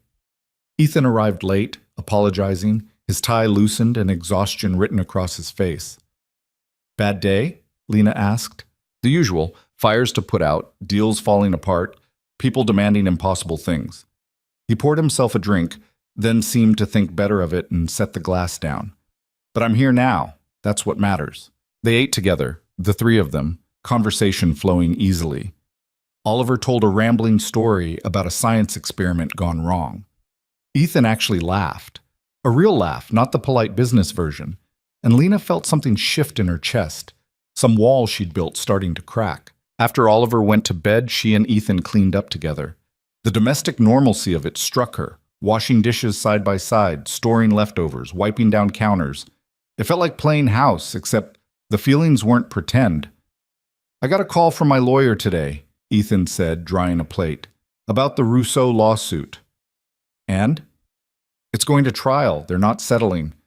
Lena's hand stilled in the soapy water. When? 6 months, maybe less. They're pushing for expedited proceedings, trying to keep the pressure on. He set the plate down. This is going to get uglier before it gets better. I know. You'll have to testify. They'll question everything. Your relationship with me, your cooking credentials, your motivations. They'll try to tear you apart. Let them try. Lena pulled the drain plug, watching water spiral away. I've survived worse than some lawyers asking questions. Ethan turned her to face him, his hands on her shoulders. I need you to understand something. Rousseau isn't just fighting for money or reputation. He's fighting because he's been exposed, because all his dirty secrets came out and he has nothing left to lose. That makes him dangerous. Are you trying to scare me? I'm trying to prepare you. His grip tightened slightly. Promise me you'll be careful, that you'll let the security team do their job, that you won't take unnecessary risks. I promise. Say it like you mean it. She met his eyes, saw the genuine fear there. This wasn't about control or protection for its own sake. This was about someone who'd already lost people he cared about, terrified of losing more. I promise, she said again, softer. I'll be careful. He pulled her into a hug, sudden and tight. Lena froze for a moment, then let herself lean into it, her face pressed against his shoulder. He smelled like expensive cologne and coffee, and something uniquely him. When they pulled apart, the air between them was charged, heavy with everything unspoken. I should go, Lena said. It's late. Stay. Ethan, not like that. Stay in the guest room. It's late. You're tired, and I'd sleep better knowing you're here, safe. She should say no, should maintain boundaries, keep things professional. But professional had stopped being accurate weeks ago, and they both knew it. Okay, she said, I'll stay. The guest room was bigger than her entire apartment, all clean lines and soft sheets. Lena borrowed one of Ethan's t-shirts to sleep in, the fabric hanging to her knees. She lay in the enormous bed, staring at the ceiling, wondering what she was doing. A soft knock on the door. You awake? Yeah. Ethan opened the door, silhouetted in the hallway light. Can't sleep either? My brain won't shut off. Same. He hesitated. Can I come in? She nodded. He sat on the edge of the bed, careful to keep distance between them. For a while, neither spoke. Sarah called today, Ethan said finally. First time in 2 months. What did she want? To talk to Oliver, but he was at school, so we talked instead. He rubbed his face. She's engaged to someone she met 6 months ago, moving to Seattle. How do you feel about that? Honestly, relieved. Means she's moving on. Means maybe Oliver can too once he knows she's building a new life. Does it bother you that she's happy? No, I want her to be happy. I just wish... He stopped.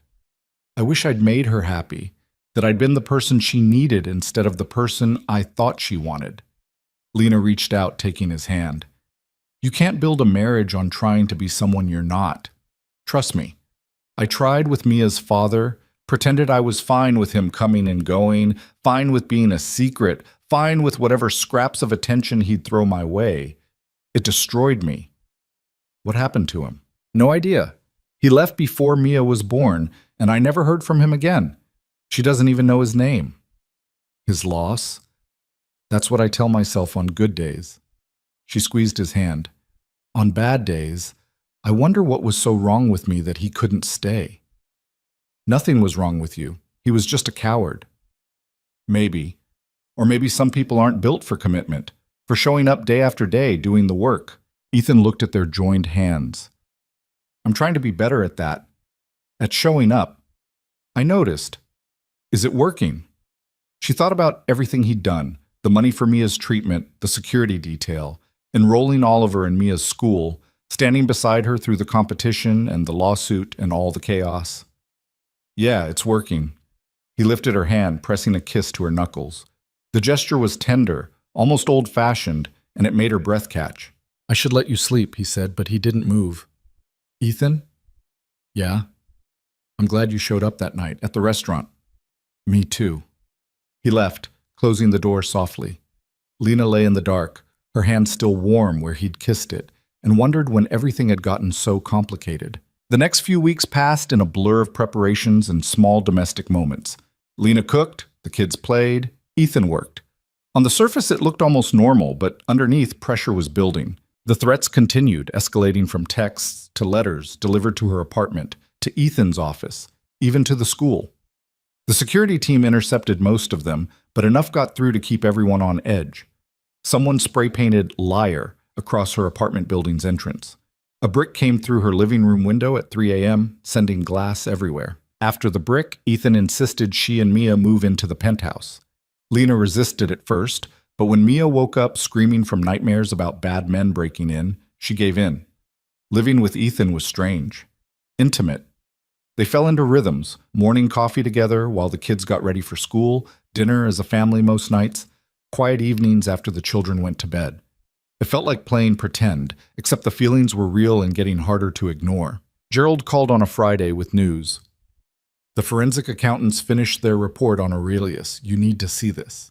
He sent over a document that made Lena's head spin. Rousseau and Lynch had been running a scheme for years, overcharging for ingredients, pocketing the difference, falsifying records to hide the theft. The total came to nearly $2 million. This is huge, Lena said. Bigger than huge. This shifts everything. Rousseau isn't just fighting for reputation anymore. He's fighting to stay out of prison. Ethan's lawyers filed the evidence with the court. Within days, the countersuit was dismissed and criminal charges were filed against Rousseau and Lynch. The media frenzy reached new heights, but cornered animals were dangerous, and Rousseau was very, very cornered. It happened on a Tuesday. Mia was at a friend's house for a play date, Oliver at a music lesson. Lena was grocery shopping, her security detail trailing discreetly behind. She'd almost forgotten they were there, had started to relax into the illusion of normalcy. She was reaching for tomatoes when someone grabbed her arm. Rousseau. He looked terrible, unshaven, wild-eyed, his chef's whites replaced with rumpled street clothes. You destroyed me. Lena tried to pull away, but his grip was iron. The security team was moving closer, but not fast enough. Let go! Everything I built, everything I worked for, gone because you decided to play chef.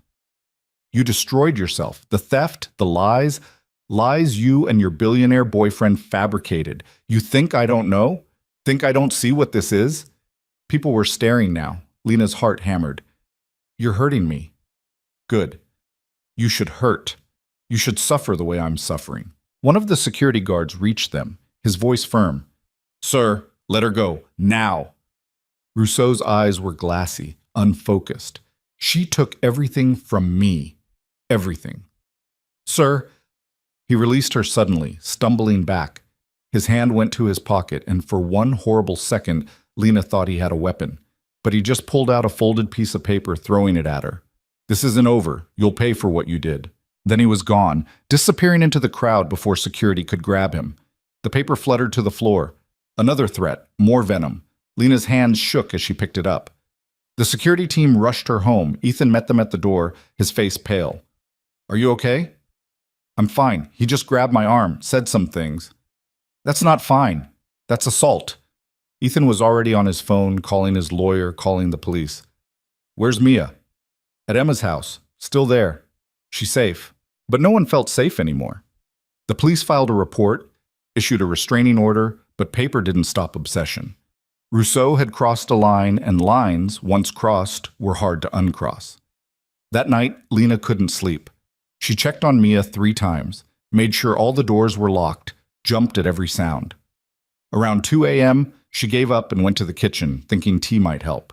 Ethan was already there, staring out at the city. Can't sleep either? Every time I close my eyes, I see his face. He turned to her, his expression fierce. I'm going to end this. Whatever it takes. You can't control everything. I can try. He moved closer. Lena, I need you to understand something. What I feel for you, it's not about control or protection or fixing things. He stopped, seeming to search for words. Lena's heart was racing. It's what? She whispered. It's everything. You're everything. The confession came out rough, honest. I don't know when it happened.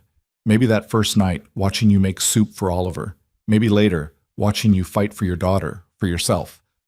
But somewhere along the way, this stopped being about helping someone and became about us, Lena finished.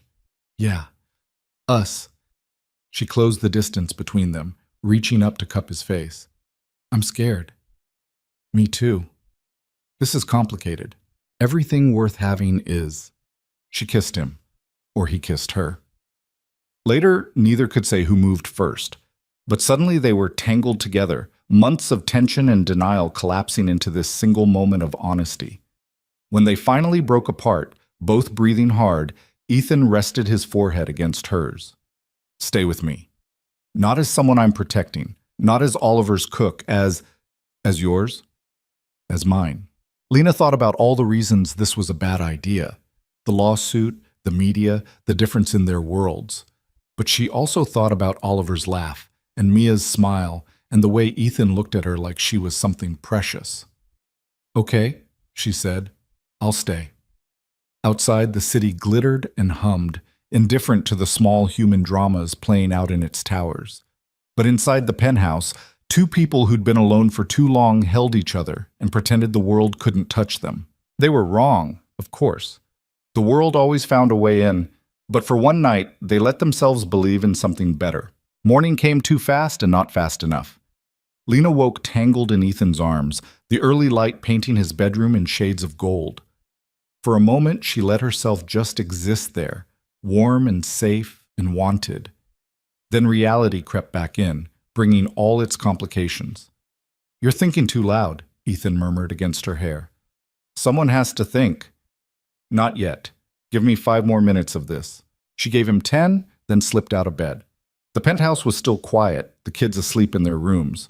Lena made coffee and stood at the window, watching the city wake up. Somewhere out there, Rousseau was plotting his next move. The lawsuit was still pending. The media was still circling. Nothing was actually fixed. But something had shifted. She'd stopped fighting alone. Ethan appeared behind her, wrapping his arms around her waist. What are you thinking about? Everything, nothing, how we tell the kids about this. We tell them the truth, that we care about each other, that we're trying to figure this out together. What if they're not ready? They've been ready longer than we have. Oliver asks me every other day when you're going to be his new mom. Lena turned in his arms. That's a lot of pressure. I know, I'm not asking for that, not yet. I'm just saying the kids see what we've been too scared to admit. He kissed her forehead. We're already a family in every way that matters. The rest is just paperwork. The casual certainty in his voice made her chest tight. You make it sound simple. It is simple. We just keep making it complicated. Oliver burst into the kitchen at that moment, stopping short when he saw them. His eyes went wide. Then a smile spread across his face. I knew it. Knew what? Ethan asked, trying for innocent and failing completely. That you like each other. Mia owes me $5. You bet on us? She said you were too scared to kiss. I said you'd figure it out eventually. Oliver grabbed a juice box from the fridge. Can I be the best man at the wedding? We're not, Lena started. Yet, Oliver finished. But you will. Adults are slow, but they get there. He bounded off toward Mia's room to collect his winnings. Ethan laughed, the sound unguarded and genuine. Well, that went better than expected. Mia took the news with her usual quiet thoughtfulness. She looked at Lena, then at Ethan, then back at Lena. Does this mean we stay here in the big apartment? Do you want to stay here? I like it. My room is bigger, and Oliver's here. She paused. But I miss our old apartment sometimes. It was ours. Lena knelt down to her daughter's level. We can go back whenever you want. This is just different. Not better or worse. Different. Can different be good? Yeah, baby. Different can be really good. Mia hugged her, fierce and tight. Okay, then I like different. The next few weeks settled into a new rhythm. Lena officially moved in, though she kept the Astoria apartment as a backup. Old habits died hard. She took over the penthouse kitchen completely, filling it with the smells and sounds of actual cooking. Ethan worked from home more often, stealing moments between conference calls to watch her work. Gerald called with an update on Aurelius. The staff wants to come back. Most of them, anyway. They're asking if you'd consider running the kitchen. Lena nearly dropped the phone. Me? You. Head chef. Full creative control. Mr. Vales approved the budget. I'm not a chef. I don't have training or credentials or... You have something better. You have heart. And you can cook circles around half the credentialed chefs in this city. Gerald's voice softened. The staff knows it. The customers know it. Maybe it's time you knew it too. She talked it over with Ethan that night. He listened, asked questions, didn't push. What do you want to do? I don't know. It feels too big. What if I fail? What if you succeed? That might be scarier. He took her hand. You spent your whole life being invisible because it was safer, easier. But Lena, you're not invisible anymore. You haven't been since that first night. The only question is whether you're ready to stop hiding. She thought about her grandmother, about Maria Hart, who'd lost everything trying to build something of her own, about the recipes passed down through generations of women who'd cooked in other people's kitchens, made magic from scraps, left no legacy but the food they made and the love they poured into it. I want to try, she said finally. I want to do it my way, but I want to try. Then try. Lena started at Aurelius the following week. The kitchen staff was wary at first. The waitress turned chef, the boss's girlfriend, the woman who'd beaten Rousseau. But she won them over the way she won everyone over, by showing up, working hard, and treating them like humans instead of cogs in a machine. She redesigned the menu around the kind of food she knew. Simple, honest, built from good ingredients and care. No foams or gels or architectural nonsense, just food that tasted like something, like memory, like home. The critics hated it at first. Too simple, they said. Too unsophisticated. Where was the innovation, the technique, the art? But the customers kept coming. They filled tables, brought their families, ordered seconds. Word spread, not through food blogs or magazine reviews, but through the oldest advertising there was, people telling other people about something good. 3 months after Lena took over, Aurelius had a 3-week waiting list. 6 months after that, the Times sent a reviewer. The review came out on a Tuesday. Lena read it in the kitchen during the lunch rush, her hands shaking. Hart's cooking isn't revolutionary, it said. It's something rarer, restorative. In a city obsessed with the next trend, she offers the radical act of simplicity. Her vegetable soup tastes like your grandmother's kitchen. Her roast chicken tastes like Sunday dinner. Her apple tart tastes like childhood. This isn't fine dining, it's real dining. And in a world of artificial everything, real is revolutionary. 3 stars. Not a perfect score, but honest, earned. Lena cried in the walk-in cooler for 5 minutes, then got back to work. There were tables to feed, but Rousseau wasn't done. He couldn't let it go. The humiliation, the loss, the fact that everything he'd built had been dismantled by a woman he'd dismissed as beneath him. The criminal charges were pending, his lawyers dragging out every procedural delay they could find. But the court of public opinion had already convicted him, and that was the verdict that mattered most. He showed up at Aurelius on a Saturday night, drunk and belligerent, demanding to see Lena. Security stopped him at the door, but not before he'd caused a scene, shouting about conspiracies and betrayals and revenge. The police arrested him for violating the restraining order. He spent the night in jail, and his lawyers finally convinced him to take a plea deal. 2 years for theft and fraud, eligible for parole after 1. No admission of guilt regarding Lena, but enough consequences to end the public drama. When Gerald called with the news, Lena felt nothing. No satisfaction, no relief, just exhaustion. Is it over? She asked. This part is. There will be appeals, probably. But the criminal case is done. He's done. That night, Ethan took her to the roof of the penthouse building. The city spread out below them, endless and electric. They sat on a bench some previous tenant had left behind, wrapped in a blanket against the autumn chill. You okay? He asked. I thought I'd feel different, like winning would mean something. Winning means you get to keep going, that's all. The rest is just noise. She leaned into him. When did you get wise? I hired good teachers. He kissed the top of her head. I'm proud of you, you know that, right? For what?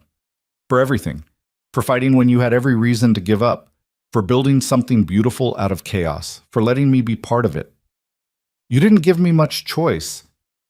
You had a choice every step of the way. You chose to trust me, to let me in. That's not nothing. Lena thought about the night he'd walked into Aurelius, about the soup that had started everything, about all the small moments that had led them here. I'm glad you ordered that soup. Me too. 6 months later, Oliver turned 6. They threw him a party at Aurelius, nothing fancy, just friends and family and too much cake. Mia helped Lena bake it, a chocolate monstrosity with dinosaurs made of frosting. It was lopsided and imperfect, and Oliver loved it. Sarah came. It was the first time she'd visited since moving to Seattle, and the reunion was awkward, painful in places. But she hugged Oliver for a long time, and he hugged her back, and when they pulled apart, something had loosened in his face. Some knot of worry had unraveled. She pulled Lena aside later, while the kids destroyed the piñata Ethan had insisted on. Thank you. For what? For loving my son. For being what I couldn't be. Sarah's eyes were wet. I see how he looks at you like you're safe. I never gave him that. You gave him life. That's not nothing. It's not enough, though, and I have to live with that. She wiped her eyes.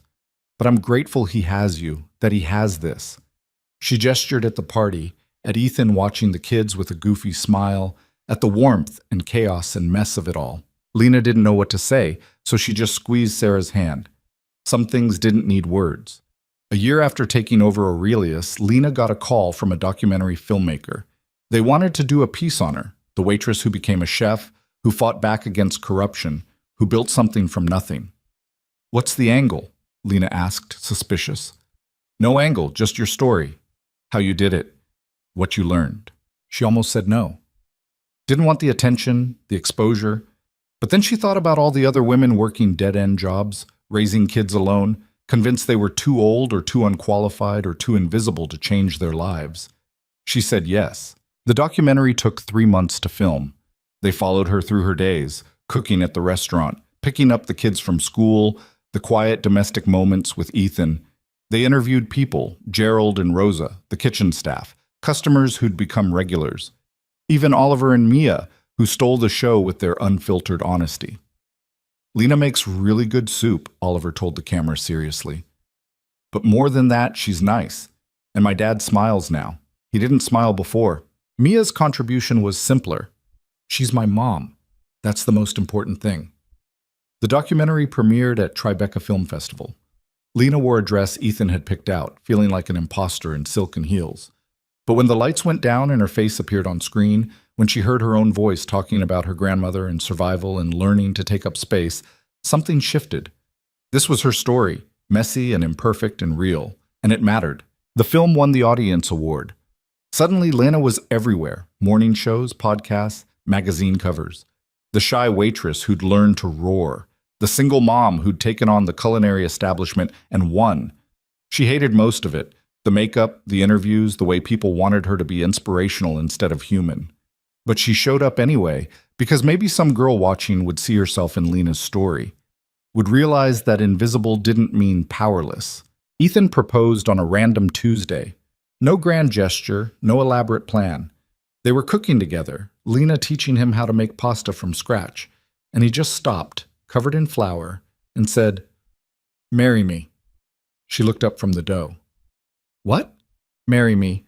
I know it's sudden. I know we haven't been together that long, but I've never been more sure of anything." He took her floury hands in his. "You make everything better. The kids, the food, my life. I don't want to do any of it without you." That's not very romantic. I'm not a romantic guy. I'm a guy who's in love with you and wants to make it official. Lena's heart was pounding. A year ago, she'd been alone in Astoria, counting pennies, watching her daughter fade. Now she stood in a penthouse kitchen, covered in flour, being proposed to by a man who'd somehow become her entire world. "Ask me again in 6 months," she said. Ethan blinked. "What?" "I'm not saying no. I'm saying ask me when you've seen me at my worst. When I'm exhausted and mean and not living up to whatever image you have of me. Ask me when it's hard, not when it's easy." He studied her face. "You're testing me. I'm protecting us both. I've made the mistake of rushing before. I won't do it again." "Okay." He kissed her, soft and sure. 6 months. But I'm going to make you fall so hard for me that you won't even hesitate. Pretty confident. I learned from the best. 6 months later, on another random Tuesday, Ethan asked again. They were arguing about Oliver's homework. Lena thought the teacher was assigning too much. Ethan thought structure was important. The debate was getting heated when Ethan suddenly stopped mid-sentence. "Marry me." Lena threw a dish towel at him. "You can't just propose to win an argument." "I'm not trying to win. I'm trying to marry you." He got down on one knee right there in the kitchen, pulling out a ring he'd apparently been carrying for weeks. "You wanted me to ask when it was hard, when I'd seen you at your worst. Well, I've seen you angry and exhausted and crying at 3 a.m. because you're worried about Mia's test results. I've seen you burn dinner and yell at the staff and doubt everything you've built, and I love you more now than I did 6 months ago. So I'm asking, will you marry me?" She looked at him, this man who'd stumbled into her life because his son wanted soup, who'd bulldozed through her defenses with money and stubbornness and unexpected gentleness, who'd become as necessary as breathing. "Yes," she said. "Yes, I'll marry you." The wedding was small, just family and close friends, held at Aurelius on a Sunday when the restaurant was closed. Mia was the maid of honor, Oliver the best man. They both took their roles seriously, standing straight and solemn as Lena and Ethan exchanged vows. "I promise to show up," Ethan said, "even when it's hard, especially when it's hard." "I promise to let you," Lena said, "to stop trying to do everything alone." They were imperfect promises, bound to be broken and remade. But they were honest, and honesty was enough. The reception was chaotic and loud, full of laughter and too much food. Lena had cooked most of it herself, unable to let go of control completely. The centerpiece was the soup, her grandmother's recipe, served in small cups, a reminder of where everything started. People toasted them. Gerald made a speech about never underestimating quiet people. Rosa talked about heart and courage and cooking like you mean it. Oliver told a rambling story about dinosaurs that somehow circled back to love. And Mia, small and serious and alive, said simply, "My mom taught me that brave doesn't mean not being scared. It means being scared and doing it anyway. She's the bravest person I know." That night, after the guests left and the kids were asleep at the penthouse with Mrs. Chen, Lena and Ethan sat in the empty restaurant. The tables were littered with half-empty glasses and crumpled napkins, evidence of celebration. "We should clean up," Lena said. "We should, but I don't want to move." "Me neither." They sat in comfortable silence, watching the city through the windows. Somewhere out there, people were living their lives, struggling and surviving, loving and losing, building something from nothing the way Lena had. "Do you ever think about how different things would be?" Ethan asked. "If I hadn't come to the restaurant that night? If Oliver hadn't asked for soup?" "All the time, but I try not to dwell on it." "Why not?" "Because we can't live in the land of what if. We can only live in the land of what is." She leaned her head on his shoulder. "And what is pretty good." "Just pretty good?" "Okay, really good. Don't let it go to your head." He laughed. Too late. 2 years later, Aurelius got a Michelin star. Lena cried when she got the news, then immediately called it pretentious nonsense. But she hung the certificate in her office anyway, a reminder that the girl from Astoria had made something that mattered. More restaurants tried to poach her, offered huge salaries, creative freedom, their name above the door. She turned them all down. Aurelius was hers in the ways that mattered, not on paper, but in every dish she created, every staff member she mentored, every customer who left feeling fed in more ways than one. She started a program, culinary training for women from low-income backgrounds, teaching them the skills her grandmother had passed down to her. No fancy techniques, no expensive ingredients, just honest cooking and the confidence to claim space in a kitchen. The first graduate was a single mother from Brooklyn, 43 years old and convinced she was too old to start over. 6 months later, she was running her own catering business. "You gave me this," she told Lena at the graduation ceremony. "No," Lena said. "You gave it to yourself. I just showed you it was possible." Oliver and Mia grew up together, more siblings than friends. They fought over everything, the remote, the last cookie, who got to sit in the front seat. But they also defended each other fiercely, a united front against the world. Mia's cancer went into remission, then 5 years of remission. Then the doctors stopped using that word and started saying cured, knocking on wood, cautiously optimistic. She grew tall and confident, inheriting her mother's quiet strength and adding her own brand of fearlessness. Oliver stayed sweet, even as he hit the awkward teenage years. He was fascinated by science, wanted to be a doctor, spent weekends volunteering at the hospital where Mia had been treated. Someone helped us, he said simply when Ethan asked why. I want to help someone else. Sarah remarried and had another child. She and Lena weren't friends, exactly, but they'd found a way to coexist. Oliver spent summers in Seattle, came back with stories about his little sister, about his mom's new life. It was complicated and imperfect and somehow okay. On their 5th wedding anniversary, Ethan surprised Lena with a trip to Italy. Just the two of them, leaving the kids with Mrs. Chen and a detailed list of instructions. I can't leave the restaurant for 2 weeks, Lena protested. The restaurant will survive. Gerald's got it covered. You need a break. I need to work. You need to remember how to exist as something other than a chef and a mother. He pulled her close. You need to be Lena again.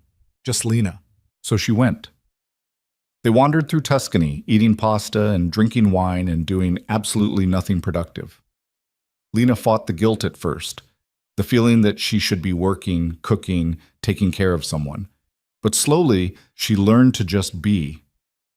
One night, sitting on a terrace overlooking rolling hills, Ethan asked her if she was happy.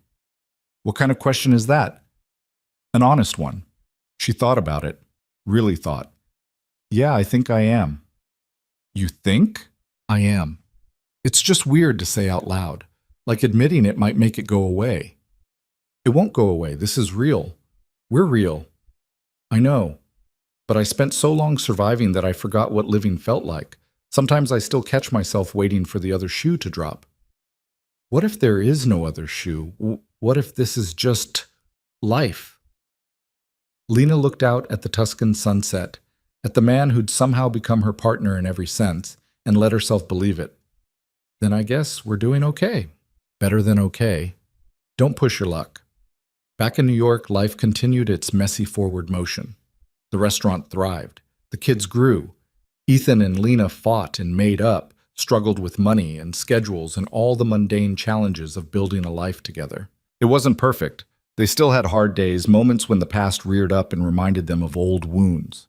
Lena still had nightmares about losing Mia, about being invisible again. Ethan still worked too much, still tried to solve problems with money instead of presents. But they showed up. That was the promise they'd made, and they kept it.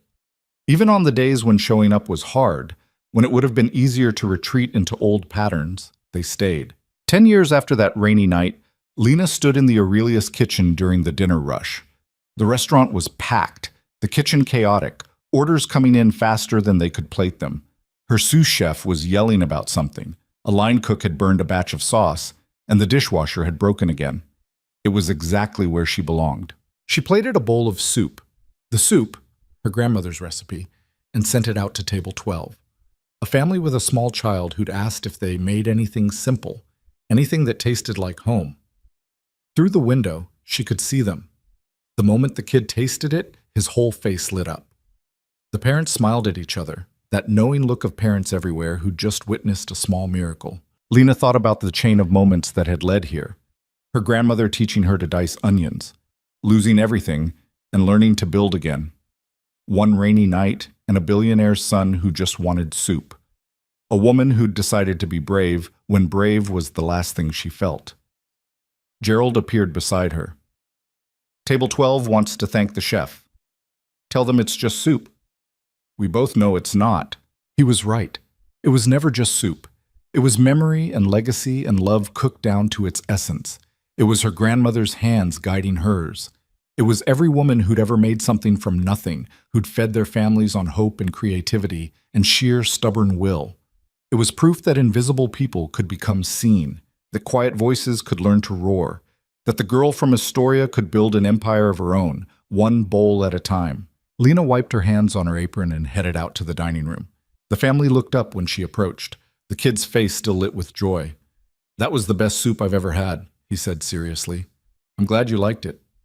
Can you teach me how to make it? Lena smiled, thinking of all the women who'd passed this recipe down through generations. The secret, she said, kneeling down to his level, is that you have to cook it with love. That's what makes it special. Just love? And star anise. And showing up even when it's hard. And believing that what you make matters. She ruffled his hair. but mostly love. The kid nodded solemnly, committing this wisdom to memory. Lena stood and returned to the kitchen, to the chaos and heat and endless work, to the life she'd built from broken pieces and impossible odds. Behind her, through the window, she could see Ethan arriving to pick her up, Oliver and Mia trailing behind him, both taller now, both growing into themselves. Her family. Her impossible, imperfect, beautiful family. This was what winning looked like. Not perfection or wealth or fame. Just showing up. Just cooking with love. Just being brave enough to claim the space she'd always deserved. The soup was simple. The life was complicated. But somewhere in between, Lena had found something worth holding on to, and she wasn't letting go.